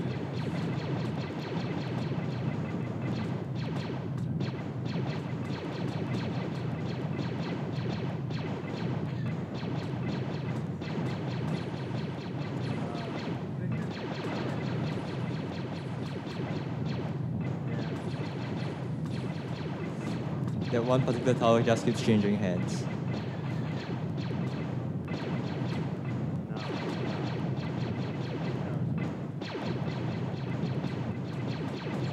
One thing we try not to do is try to stay on towers which are too small, a spawn radius, because we find that it's not very helpful for our team. It's very weak and there's not enough area to spawn, so we only stick on towers which are big enough. Yes.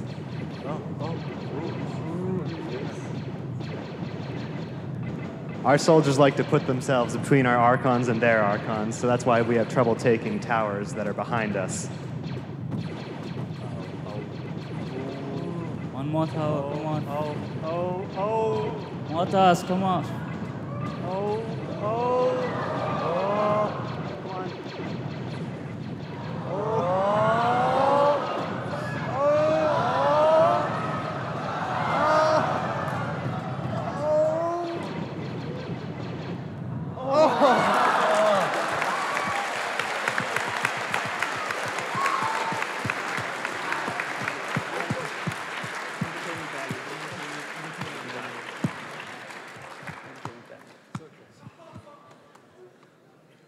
One more.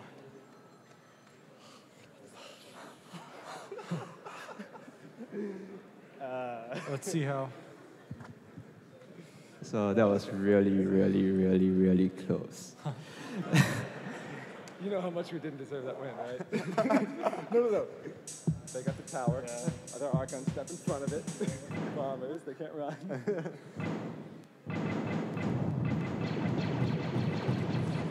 I'm not a fan of this map. We like this map.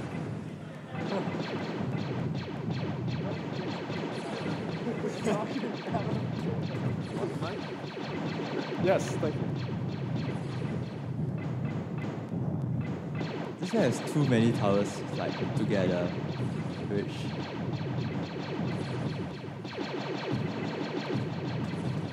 makes it kind of iffy, I guess.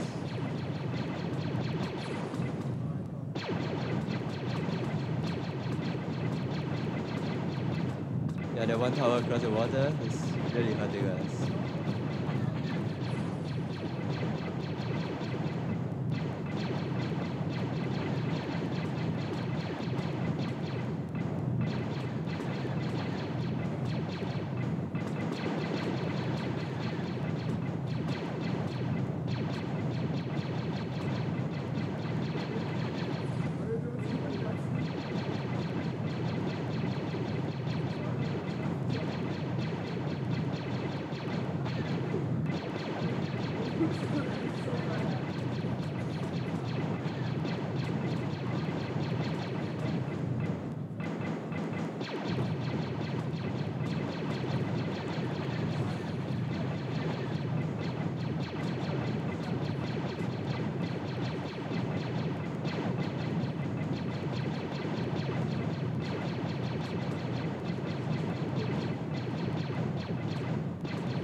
The top is just very, very, very irritating.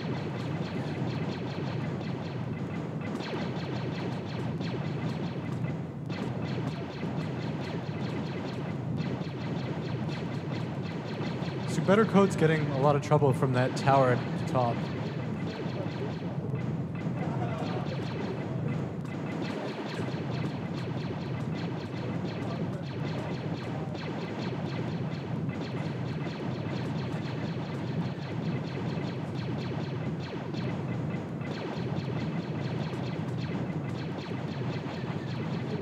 One of their problems is the tower shouldn't even attack the blue team because it keeps an anger towards those robots that attack it.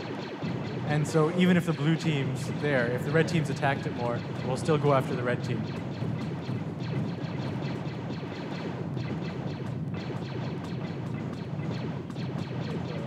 Now that tower irritants is gone, but I think it's a bit late for us to actually push anything.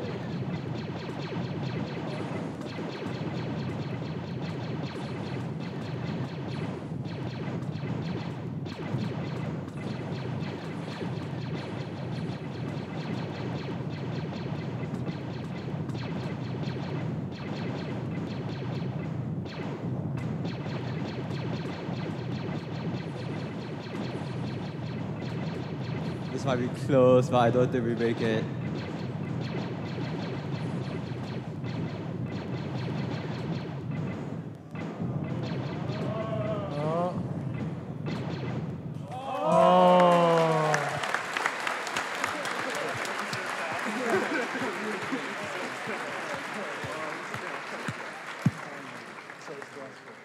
Very close game. Congratulations to both teams. All right, so now we're going to go back to the winner's bracket, and we'd like to have Set Bang versus In Memory of James Albrecht.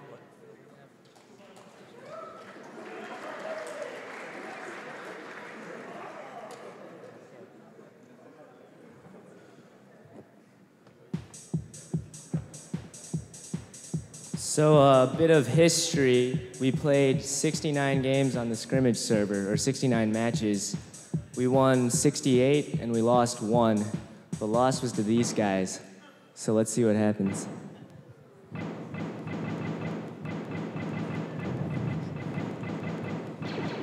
So a soldier-bomber mix is really hard to fight. The bombers, like has been set up here a few times, have a lot of health. And they're really hard to take down because they also have the same attack range as soldiers, and they have a 180-degree radius of attack as opposed to a 90-degree radius of attack. Another problem with this map is that the plus signs of water, basically, are really annoying because they tend to hinder your Archons from running in situations that you'd like to run. Now, here that we've encountered them, we should have done a sample of their army and seen that they're going soldier-bomber. Our response to that is mainly just a mix of various kinds of units. The tough thing here is we've got to run from their suicide bombing runs. Luckily for us, we haven't gotten into a situation right now where the plus sign has prevented us from getting out of the way. We're still ahead in towers, but it doesn't look like we're able to make any forward progress in terms of killing Archons.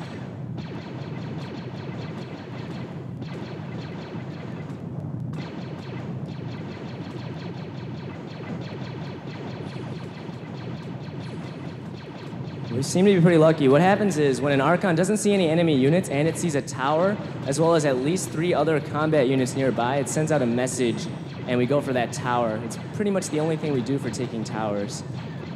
Here we seem to have a pretty good tower advantage, but in 2,500 rounds, a lot of things can happen. We got to keep pushing them back, and hopefully we won't let up here.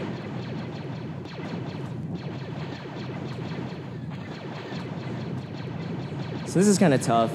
There's a little water there. It's going to make it really hard for us to make a final push.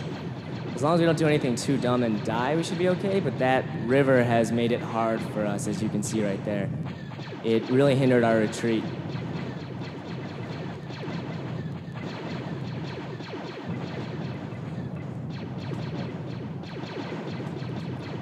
The maps play a really big role in this game. You can never really guarantee that you can beat anybody because of so many different things that can happen with the maps. Sometimes it's just a matter of a little extra square of water or a tower just a little bit closer to you than you expected.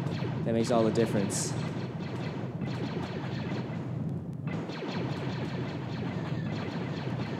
It does look like if we don't make any crucial mistakes here, we should be able to take this match, though.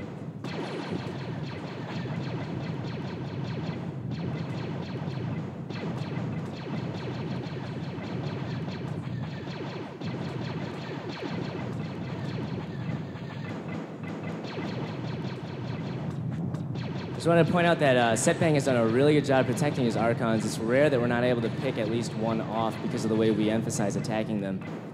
But they really keep them out of just the range of enemy fire and protect them all around really well. And whenever we push in like that, we're in a lot of trouble because of the way the water blocks our retreat. Luckily for us, time has run out.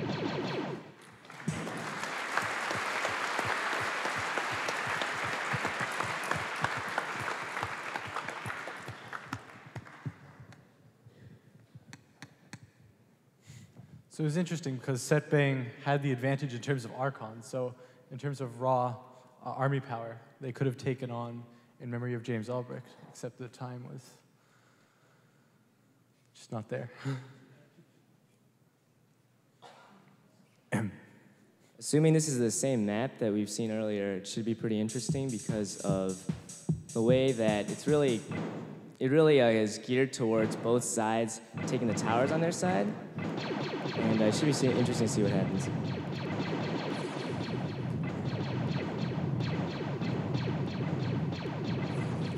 There's a lot of towers in the beginning. I was a little bit worried when I first saw this map because I was afraid we might lose an Archon to towers. Towers generally can't kill Archons, but when 2 start to shoot an Archon, you start getting a little bit of trouble. The Archons generate Energon fast enough that 1 tower does negligible damage to them, but 2 makes a big difference. Hopefully we can take a tower here because towers really do give you a little bit of help in a fight, and they seem to have stolen that one there from us. Getting across the river here, it also seems dangerous because of the way it makes it hard for your Archons to get out to run, and their bombing run seems to have picked one off. Luckily for us, we saw the bottom towers and we decided, hey, why not? We're going to go for them.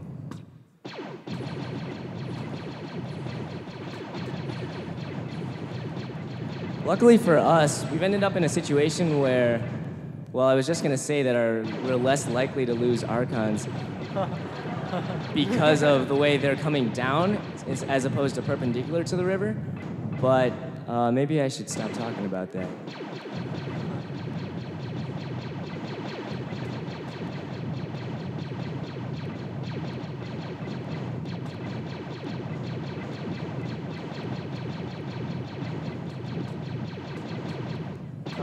We finally picked off an Archon of theirs. That's really something that we count on overall. It definitely goes against our mantra to be down on Archons, but somehow it's worked out for us thus far. We have to hold on for 2,300 more rounds, though. Taking that tower is pretty big. Towers do a lot of damage to bombers because bombers already lose so much energon each round to upkeep that the damage of the towers, while negligible to like Archons and other things, is definitely significant. And somehow we've managed to pull back, and now it looks like we're actually in pretty good shape.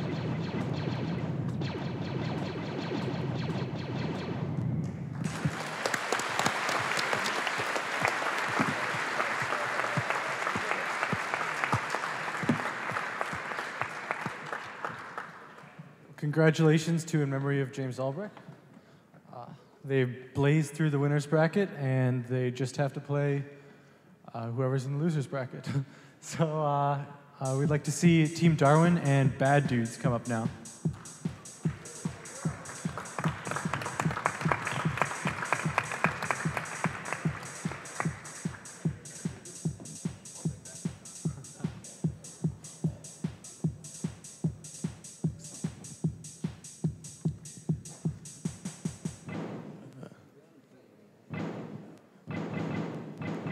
So I'm kind of glad I'm playing Bad Dudes in this round instead of Battlecode again because, I mean, Bad Dudes is probably going to beat me, but I know Battlecode probably would have because I played them on most of these maps already.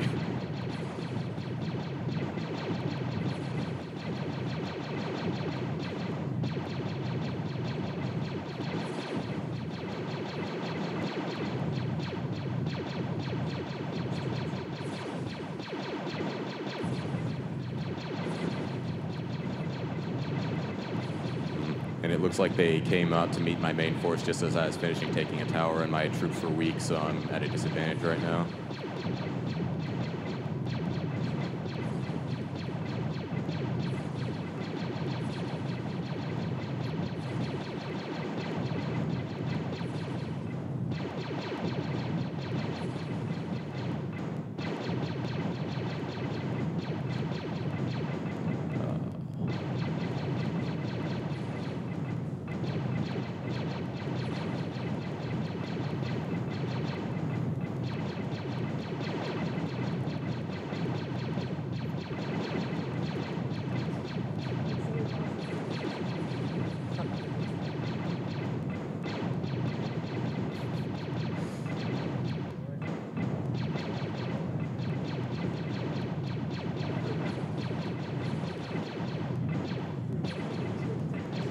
Yeah, it looks like they're a bit too aggressive for me, so I think they might have this map.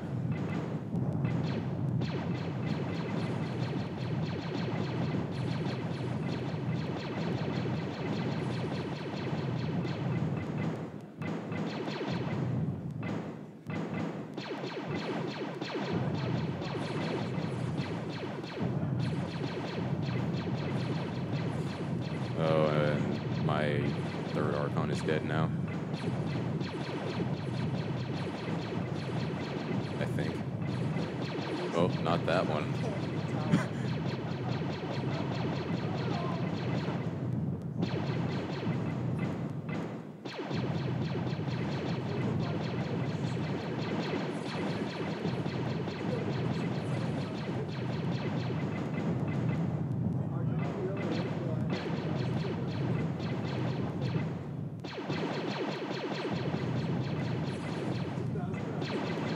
Looks like my remaining forces have grouped together though, so at least I hopefully won't get wiped out by the end of the match. Counts for something.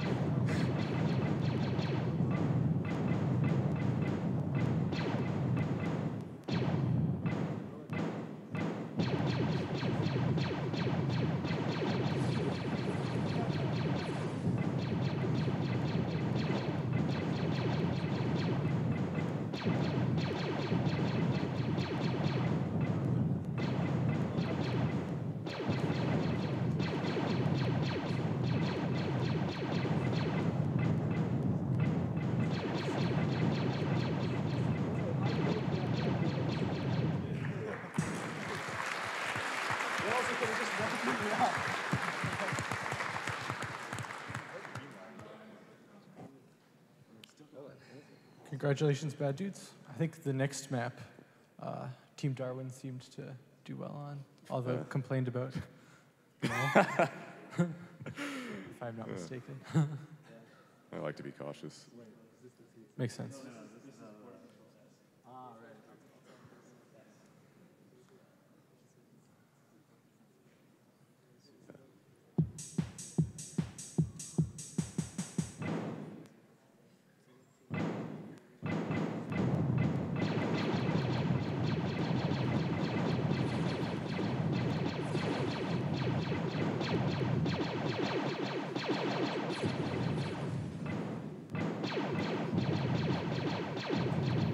Since the other team is using soldiers, they have a speed advantage since soldiers are a lot quicker and take less time to create than bombers. So they'll probably get to across the river a little bit quicker than I can, and I'll have to fight them on my own territory.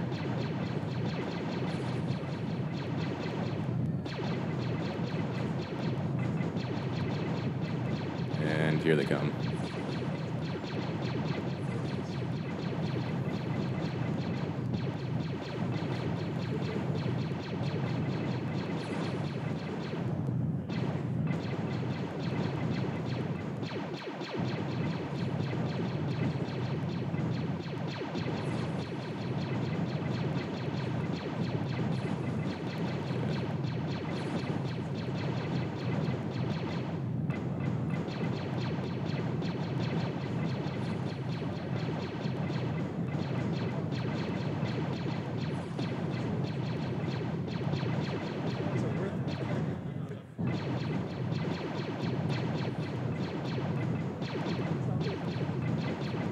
So their soldiers are shooting down my bombers, and whenever my Archons see a bomber of theirs, then they run away and can't support the bombers anymore. So it's making it really hard to advance on any of their positions.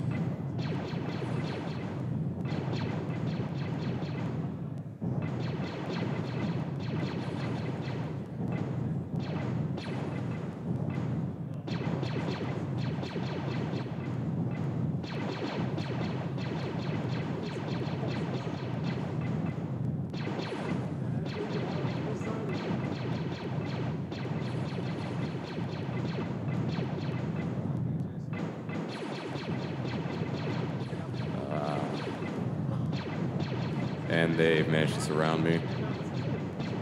The tables have turned.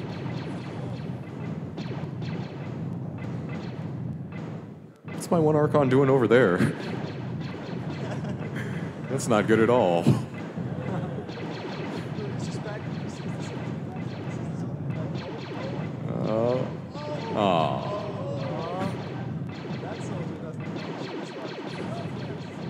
Run away. Not towards the tower. Oh.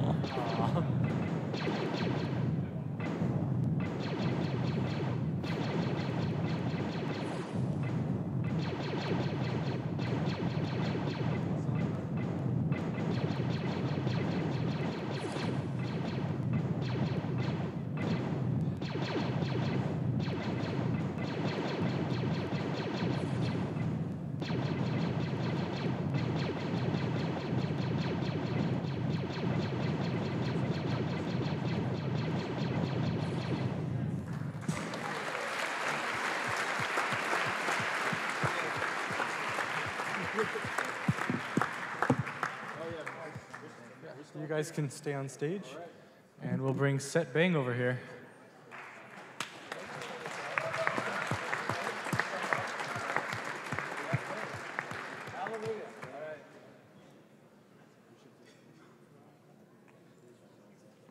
The winner of this set of matches will play in the final set of matches, so good luck to you both. Ben! Did you find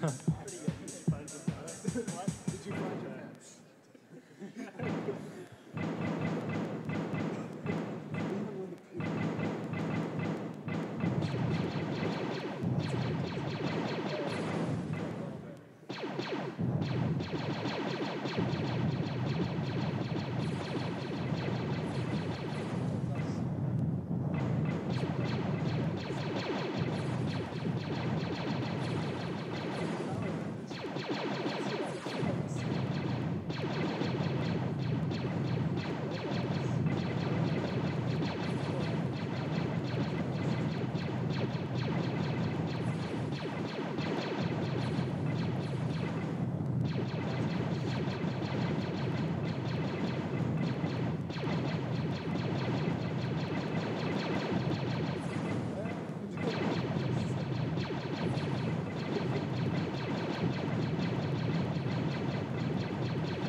So on the final day, in like the last 2 hours before code submission, we played this team on every map, in every circuit. It's dead 50%. You can swap which corner people start in. It swaps who wins. You can swap some of the silly little variables in our code. It just swaps who wins. It's just luck.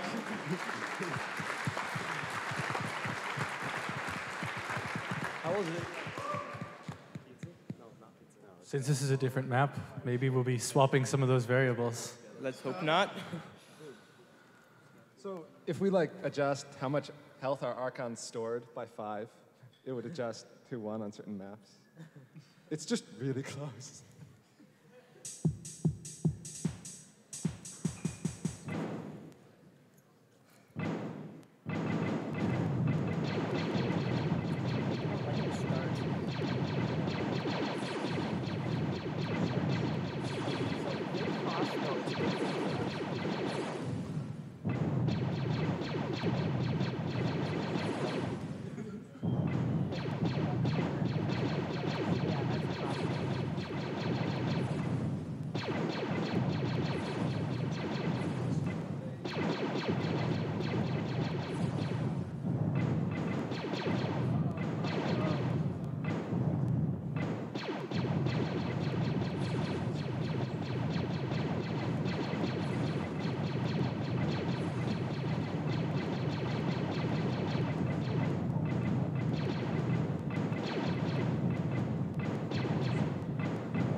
New map, ladies and gentlemen. All right.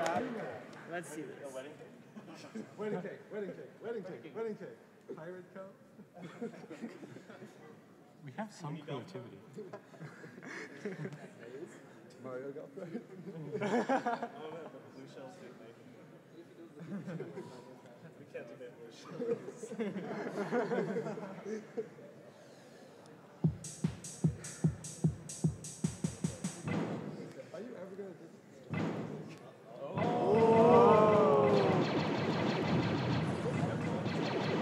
I like this personally. Our times will get a friend.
All right, congratulations to Set Bang. And they've made it to the final match, and they get to play their former arch nemesis in memory of James Albrecht.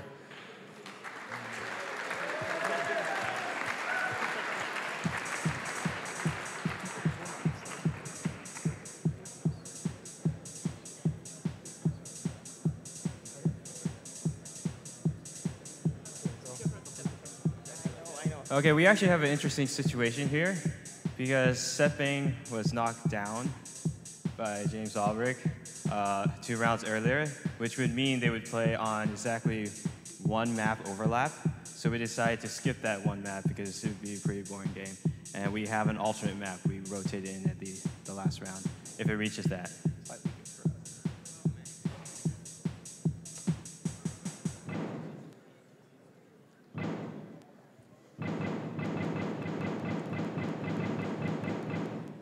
So this map worries me because the arrow-shaped rivers will make it hard for us to retreat from the bombing run. Our speed is definitely good here because it allows us to hold the center, but if the bombing run is strong enough, that's not going to be good enough.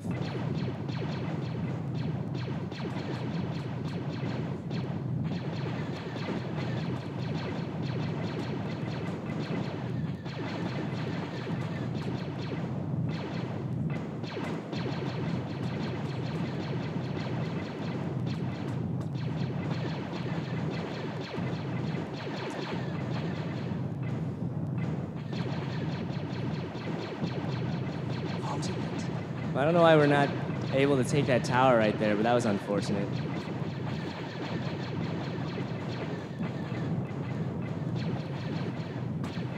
Like I said, the bombing run worries me.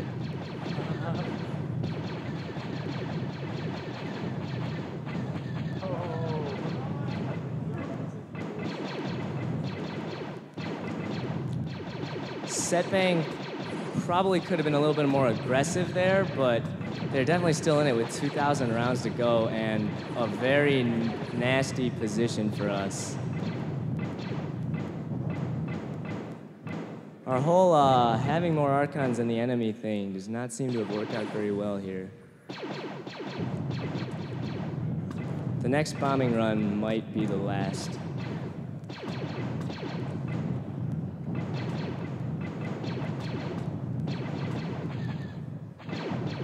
Problem there is a soldier blocked an Archon and kept it from running.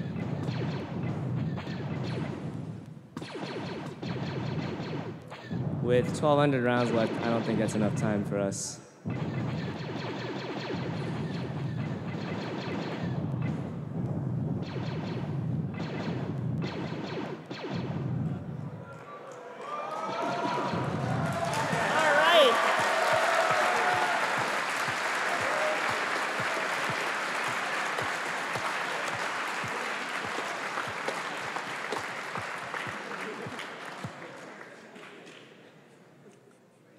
So what's interesting here is that if Set Bang beats James Albrecht in one of the next 2 matches, then both teams will have 1 loss. So they'll both have to play 1 more set of 3 matches.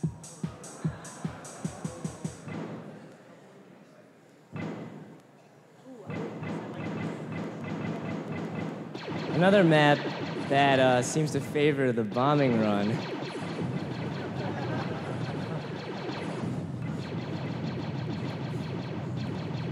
When we saw the bombing run in scrims, we didn't think it was a very good idea, but certainly in certain situations, it seems to be pretty powerful. One of the problems is that it's very hard to detect if you're in a situation where it's hard to retreat because we have a bytecode limit for each round, so operations that are very expensive, such as trying to detect all the terrain and compute what's going on there, are hard. Nicely done. Our Archon just got stuck up there. Which exactly.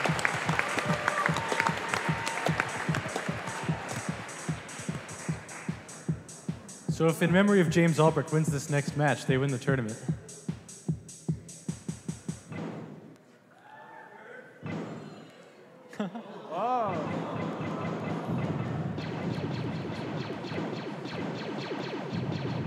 So this looks pretty similar to a map that we scrimmed on a lot. It was called Chess. And the difference here is, again, you have these interesting obstacles.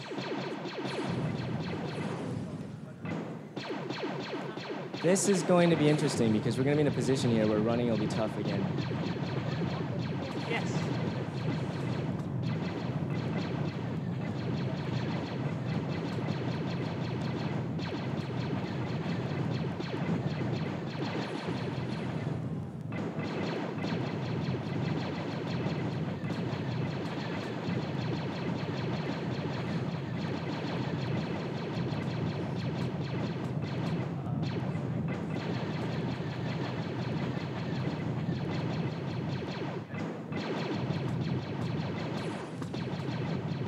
We've been fortunate not to be in a bad situation against the bombing run so far because our Archons have happened to be in a place where when they're retreating, they're not going to run into the little sets of 5.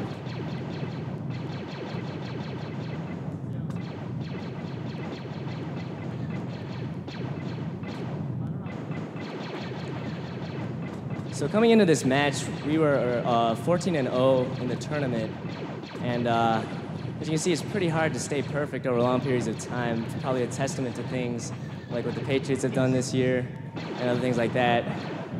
As you can see, it's not looking in our favor right now.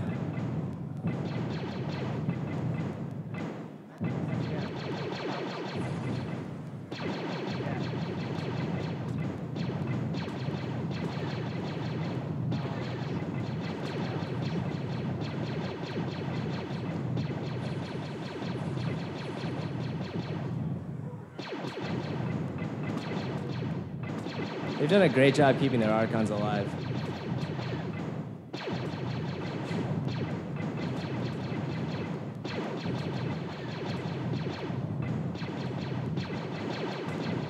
It'll be hard to say if we can hold them. 1,500 rounds is a long time.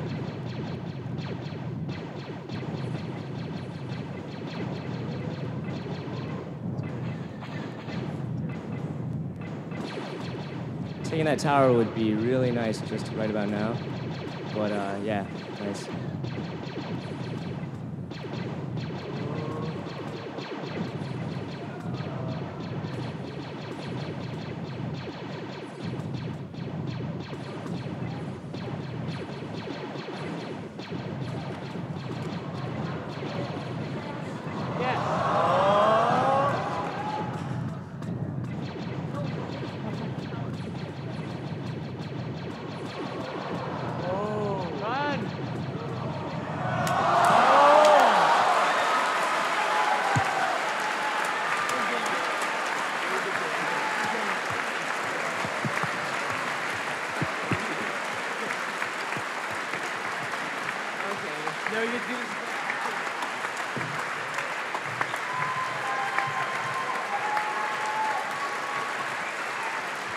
Good job, guys. Good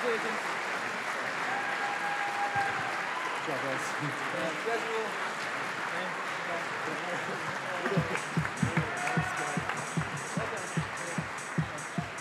I just wanted to say real quick that it's a huge honor for us to end up on top here. There were so many hardworking and just really talented teams that, as you can see, gave us a great run for our money. We're just really, really honored to be crowned the champs this year. Thanks for coming, guys.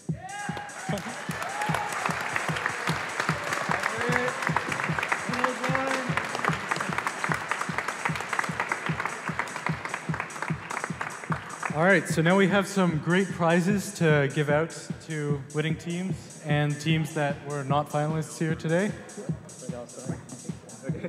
And we will begin with an award by David George from 2 Sigma. He has an award that he judged himself.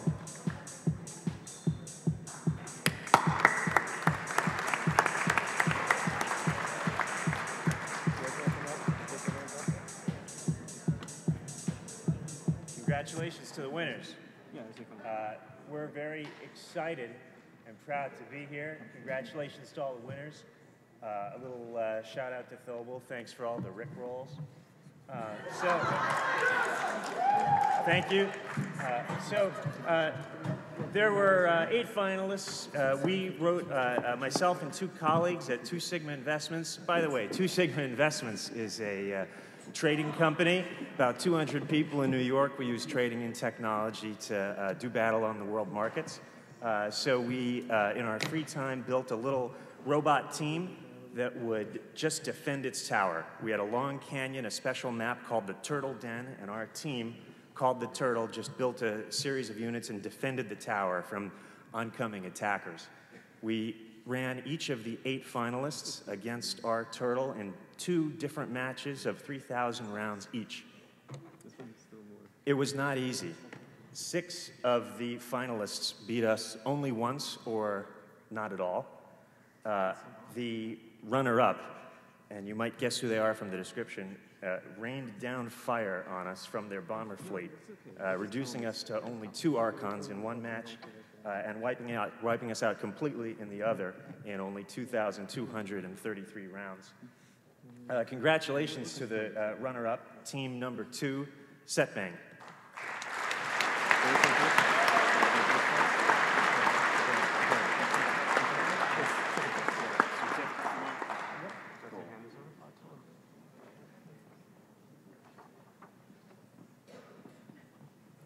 Congratulations. Thank you, sir.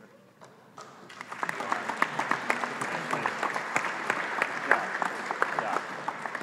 And the winning team lost many soldiers and scouts in a frontal assault and then rotated their force to the side to take out the Turtle in 2,026 rounds. That was in one game. In the other game, they saw our army and evolved into snipers and bombers, that might give you a clue, and then rushed our flank and ended up flattening our Turtle army in a single decisive push, finishing in 1,035 rounds.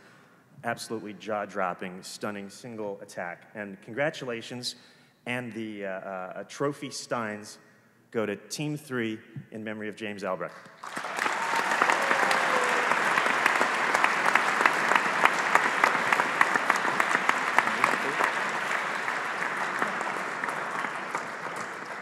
Congratulations. Hang on. Got one for each of you. Congratulations. Thank you very much. Congratulations. Strong word. Yeah, yeah.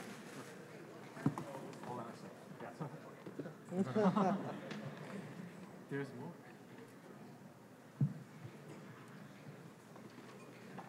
more. Next, we'd like to hear from Matthew Flint from BAE Systems, who also judged an award himself.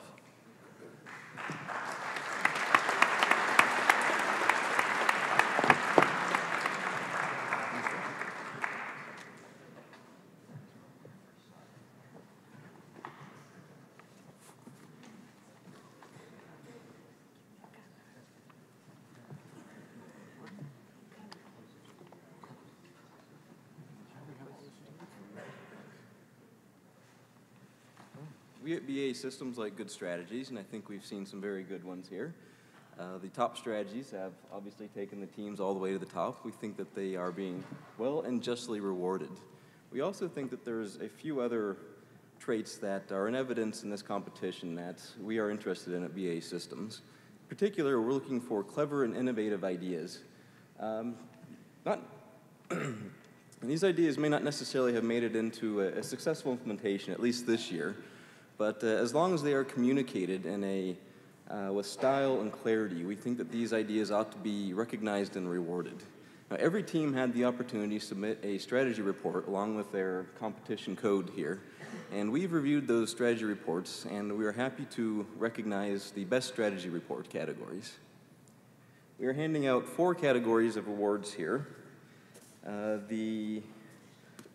One of my favorite categories of awards here is the most entertaining award. Now, we are looking for technical content. We're not expecting fiction reports from here, so we are happy to give this prize to someone that had a very strong technical content, but also had a very humorous cast to it. So we are proud to award the most humorous prize worth $200 to Chuck Norris. Accepting the prize,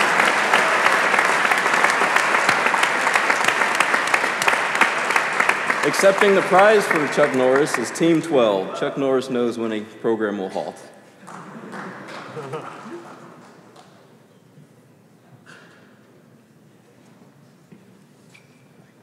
guys. Yeah, if the t-shirts don't fit, I have some replacements you can come see down this.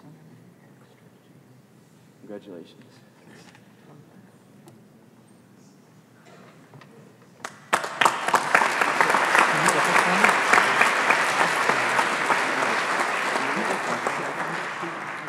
The third best strategy report that we read goes to a prize of $200, goes to team number 34, the aptly named I Choose You, Pikachu.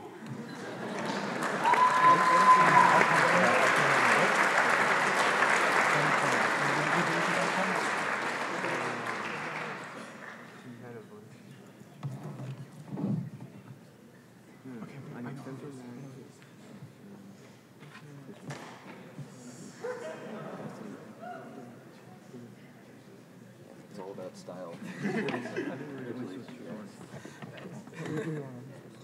don't fit. I'd be happy to trade up some sizes. Thanks very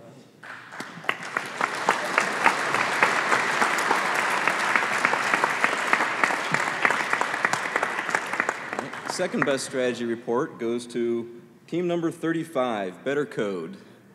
A prize worth $250.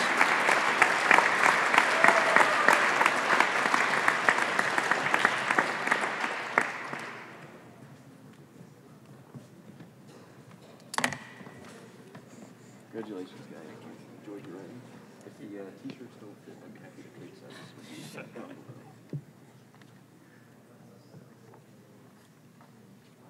Congratulations. And the first place prize for the best strategy report, prize worth $350, goes to team number 36, Praetorium Imperium.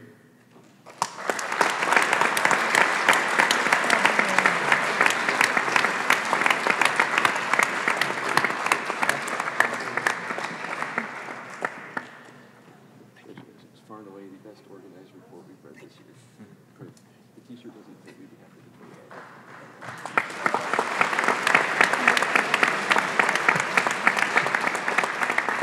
Congratulations to all the winners tonight.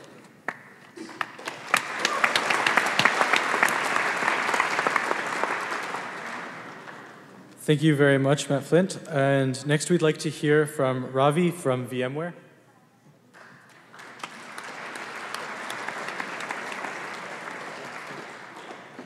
Thank you very much.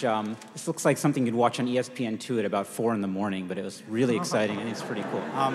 If you don't know what VMware is, this isn't an ad or anything, but the worldwide leader in virtualization. You want to run, Windows operating system on top of a Mac, stuff like that. That's the kind of stuff we do. We save a lot of money. And one really 30-second anecdote is that once somebody called into our tech support, sounded really young. So the tech support person asked, can I ask how old you are? And the kid said, yeah, I'm 11 years old. Basically, my parents keep using my machine. They keep screwing it up. So I installed VMware, put their stuff in a VM, and now everything is okay. So, so you want to make software that's easy enough for a kid to use and reliable enough that Fortune 500 companies stake their livelihood on it. So anyway, without further ado, perhaps in true MIT fashion, I actually only have the numbers of the teams that won as opposed to their names. So I hope you guys remember your numbers. I'd like to announce that in addition to the prizes that we're giving out, every member of the first, second, and third place teams for our contest will receive a copy of either VMware Workstation or VMware Fusion. Just come talk to me afterward and get you that. So the name of our contest, and this isn't a philosophical thing about how VMware works, but it's called the Swiftest Killer. And it was written by one of my colleagues. And basically, we created a robot that ran around in circles, and we took all of the team that submitted a strategy report, ran it against this robot, and wanted to see which one killed it the fastest. So, as I've said, I hope you remember your number. In third place, for a prize of $25 to each member of the winning team, and again, a copy of Workstation or Fusion, it is team number 7. I wish I knew what their name was. If someone can enlighten me, that'd be great. Garnbrood. Garnbrood? Come on up. Can you tell us the other two numbers and we'll look those up for you? Okay, yeah. 82. 82. Yeah. You can look up 82.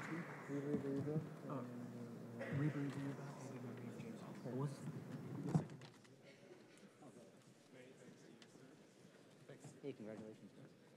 Oh, this is the. Okay, there you go. Oh, my pleasure. Stop on by. We'll give you licenses for station.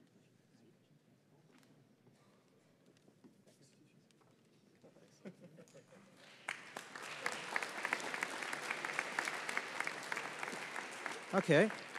Also, in true MIT fashion, at the very last minute, I received some of the answers I needed. So the second place team, for a prize of $50 for each member of that team, is team number 82, Reba, Reba, Reba.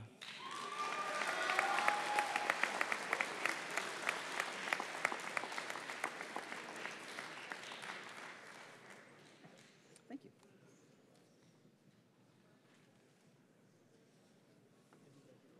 Yes, I do. Thank you. There you go. Congratulations, guys. Stop over there. We'll give you a license.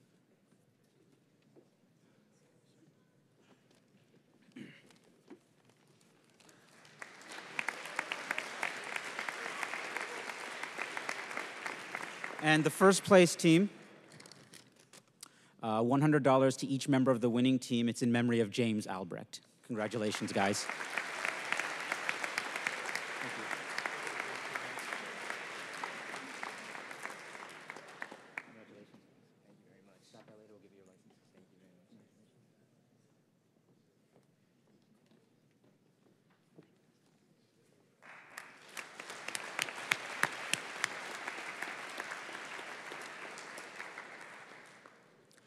Thank you, Ravi. Last but not least, we'd like to hear from Lyle Hayhurst from DRW. He judged some really interesting awards.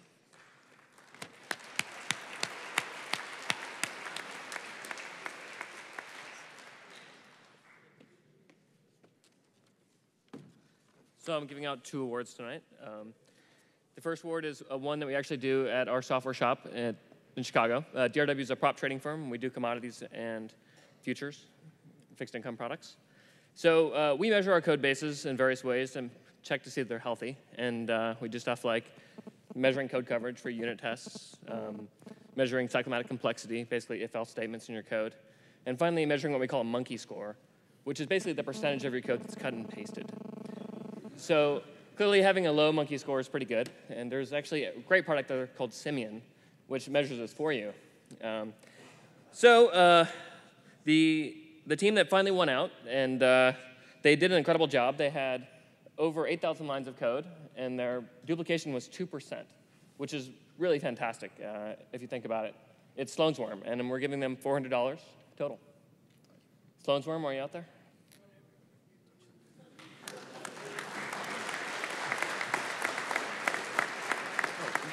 Oh, sorry. I would just say that it was a lot of code, but it didn't even beat the reference player. So.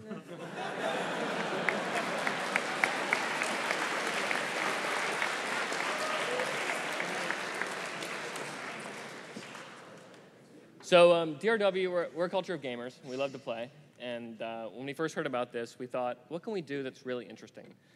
And so we decided that one of the things that really separates financial firms, the ones that are good and the ones that are great, is how well they can adapt to stuff that's going on in the marketplace. And so we figured, let's see if we can build a competition, running all the different teams, and see which ones can adapt the best to what happens in that environment. So we got the guys to give us a custom build to output some information about what the units were doing during the game, basically what kind of things they were spawning. So we got the build. A couple days ago, I got all the class files from them, and we kicked off a bunch of simulations. We basically had a tournament inside where we did a round robin, progressively going from 21 teams, or 21 groups, all the way down to finally one group, the final 2 players. And it ended up being a dogfight between 2 teams. The first team was in memory of James Albright,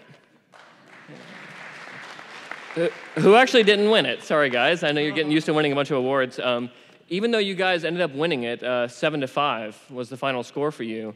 And you had an amazing run through it. You went 16-2, 21-0 in your various rounds, and basically dominated the competition all the way through. There was a better team that did it, and it was the Battlecode. Ended up having just an incredible amount of variation and adaptability in their code. When they lost the match to you guys, they actually scored 48% variation. So if you guys actually want to see how we measured variation, I got a white paper back in my spot, and me and a couple of PhDs sat down and did a bunch of statistics and linear algebra to figure out variation between matches. It's pretty fun stuff, pretty nerdy, and there's even some equations in our white paper. But anyways, coming up, guys, Battlecode, $500 for the team. Congratulations. Your team name is Battlecode. Oh, I'm sorry, Battlecode.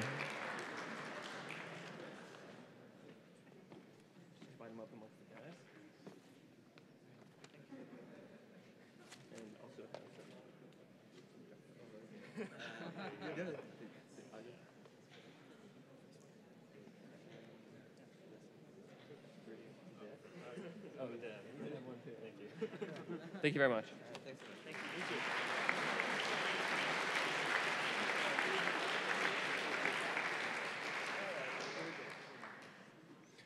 So we'd like to give out 2 more awards on behalf of D. Shaw. One of those awards was the best strategy. There was a lot of decision. It's very hard to measure strategy. The best we could do was very close to adaptation, because there was one team that really stood out, and no matter what the enemy put out, they would always have something that would try to counter it. And so we're going to call them back on stage and give Team Battlecode yet another prize.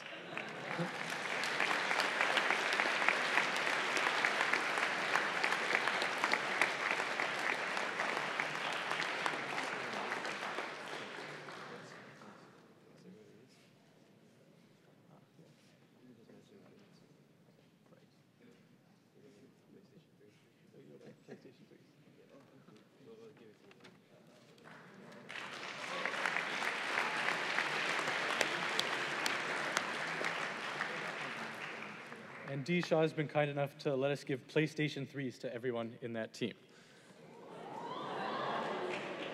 That is pretty snazzy, I agree. The next D. Shaw Award is for best use of Archon memory. So the Archons can each store 1 long between rounds, which lets you keep information and know what your opponent did last round, so you can try to adapt. There was one team that had a very interesting idea. They looked at 3 possible strategies their opponents could do, and they had a polling system between their Archons who all voted on which strategy they should take on this game based on what they saw last game. And that team is Trite Ablative Maelstrom.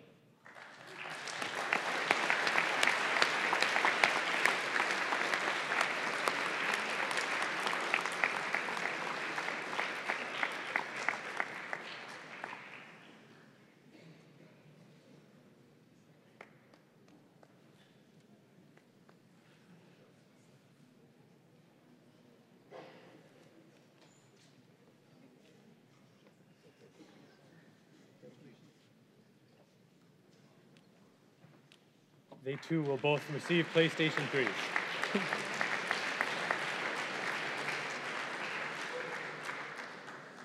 So now we'd like to come to a few awards that we got to judge ourselves. We had fun doing this. A tradition that we've had is to decide on which team had the best name on our website. And we decided that the best name was Chuck Norris Knows If a Program Halts.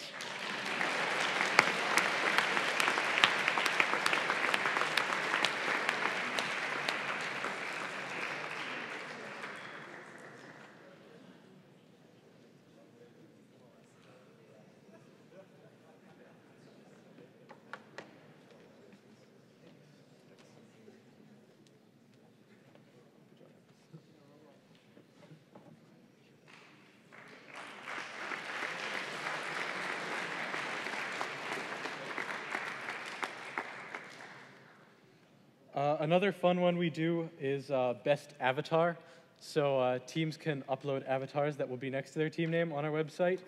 And the prize for best avatar goes to Team 164, We Can Evade Blue Shells.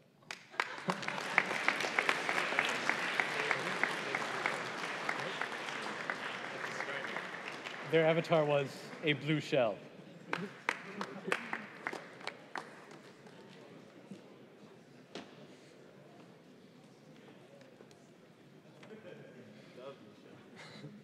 So on a more serious note, one of our really fun prizes to judge was the maze challenge. So we made a map that was pretty much a maze. It was extremely hard to navigate. Many of the teams just never made it across. But there were some teams that did make it across very well. I'm going to call them all up at once, and they can just all come. In third place, Team 27, Pseudo Make Yourself Lose.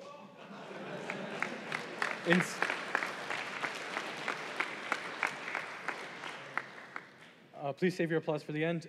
In second place, Team 92, Fox Up A. And in first place, Team 95, Leviathan. If you can all come up, please.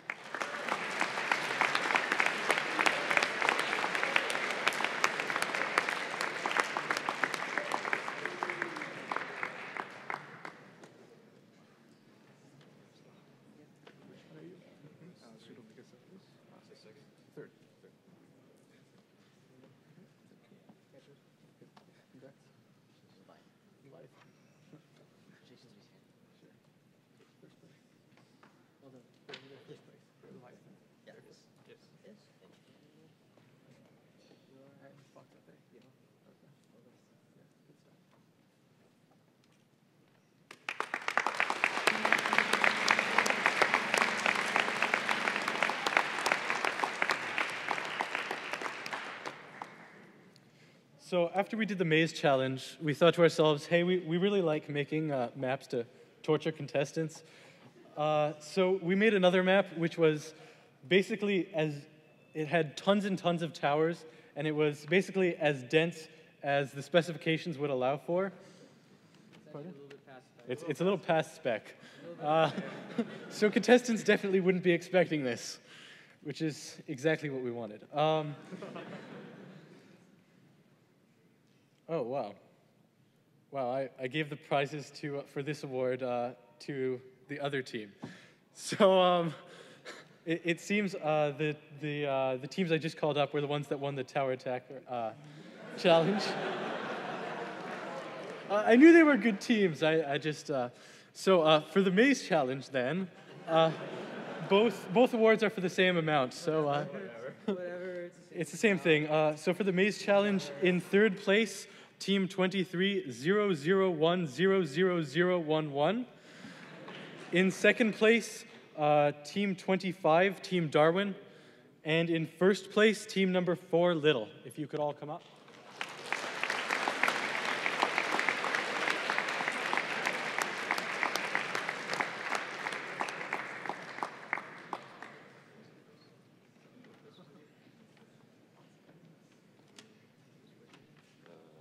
Second place.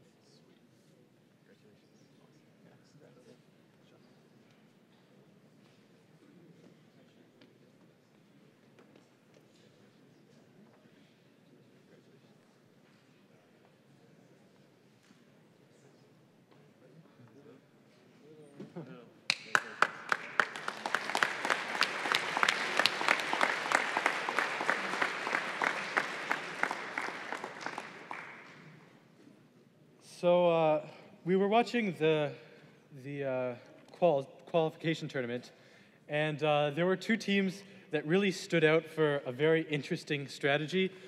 Basically, they would have 7 of their Archons keep the other team at bay while they did what I like to call the sneaky, and they sent one Archon with a mortar to take all the towers behind enemy lines. So we would like to give them the Mortar Combat Award of Excellence. And those teams are Heartbeats and Number Munchers, if you could come up.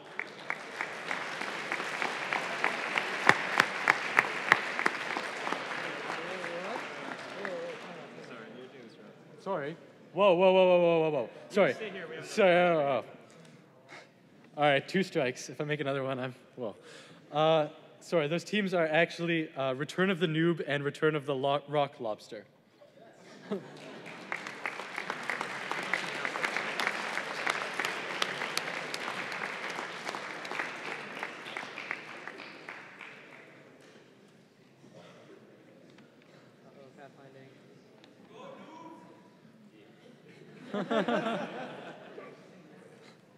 Go Rock Lobster.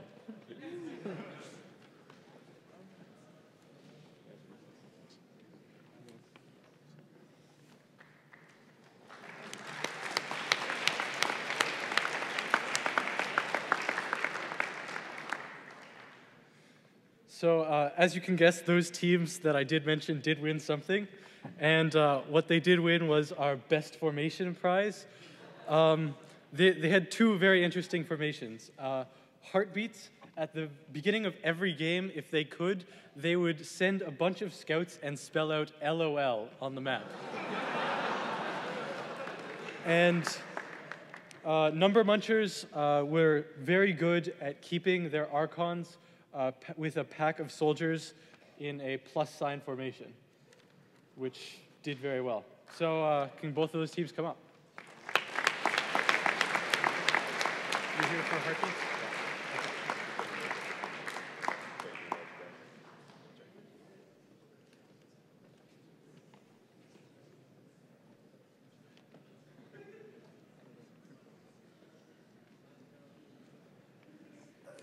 So we have one last Dev's Choice Award. There was one team that was very, very impressive. So obviously our code is not perfect, and during IP there are numerous bugs that we have to fix for contestants. But this team went out of their way to help us.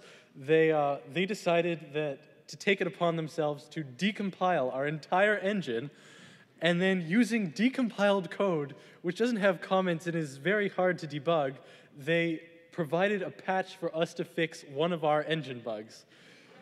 So we would like to give the award for most helpful bug reports to Team 59, Trite Ablative Maelstrom.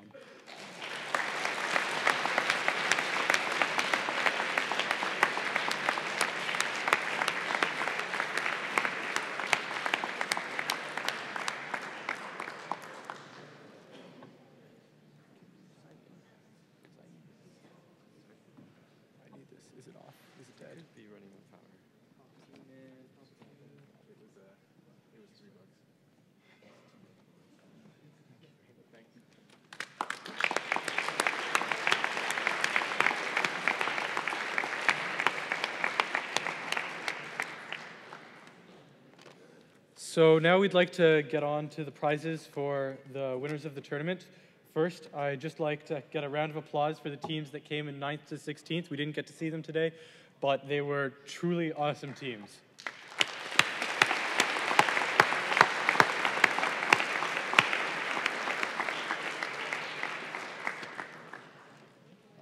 Those teams were in 9th place, FFFFFFF.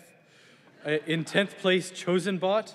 In 11th place, Chuck Norris knows if a program halts. In 12th place, Heartbeats. In 13th place, Interslice. In 14th place, Return of the Noob. In 15th place, Cajun Spices. And in 16th place, Way Past the Balmer Peak. They will all be getting $750, but they do not need to come up to the stage right now. Let's just get another round of applause for them.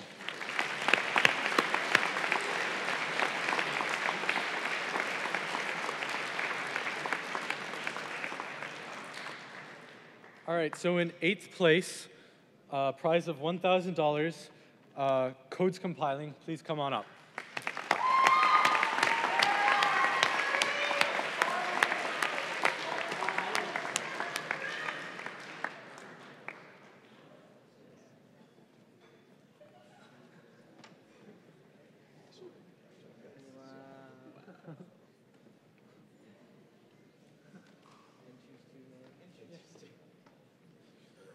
In 7th,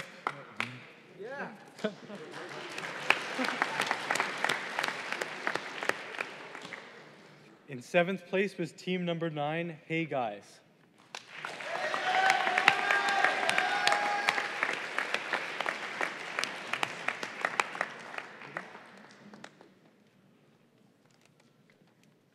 That was also for $1,000.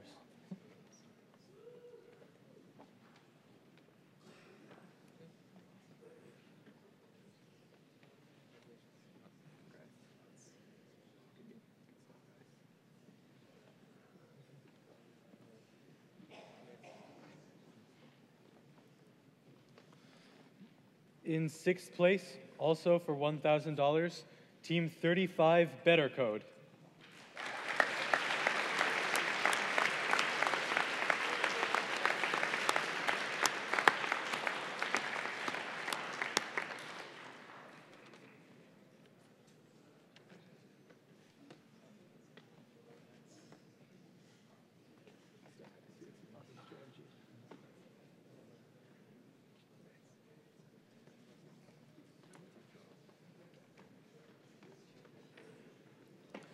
In 5th place, also for $1,000, Nerd Sniping.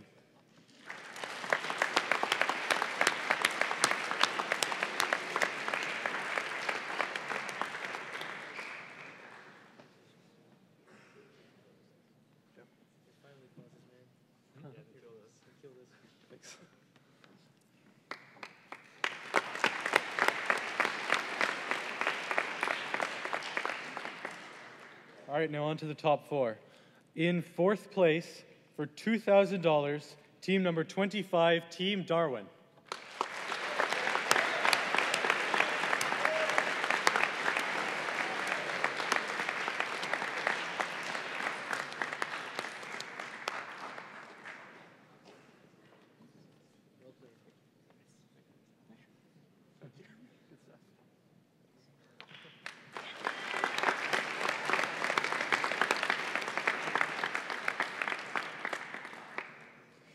In 3rd place, for $3,000, Team 121, Bad Dudes.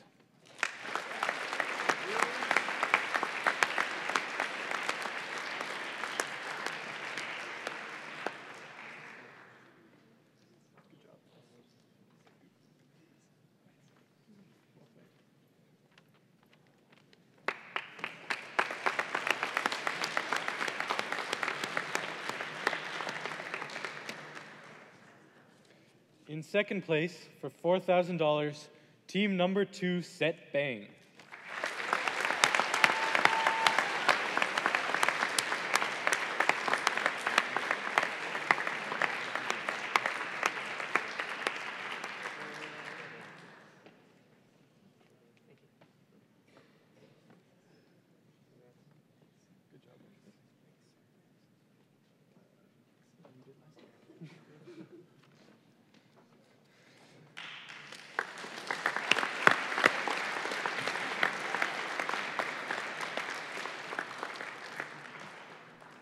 And finally, our 1st place Battlecode champions for 2008 are taking home eternal glory and $5,000. I don't know which they'll appreciate more. Team number 3, in memory of James Albrecht.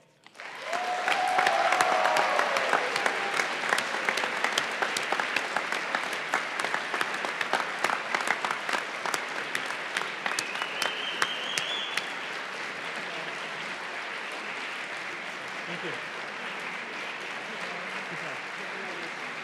Well done. Good job. Good stuff, guys.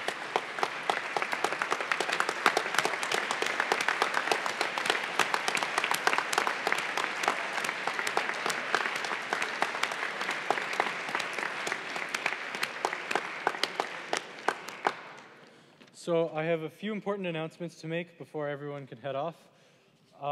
First, anyone who won anything, all of the finalists and everyone, should stay back here. We have more stuff for you. We know you need more stuff. Everyone else, there's t-shirts inside. Finalists, there's t-shirts here too, don't worry. Just like these, they're very nice. And thank you all for coming, and we had a great time. Thank you very much.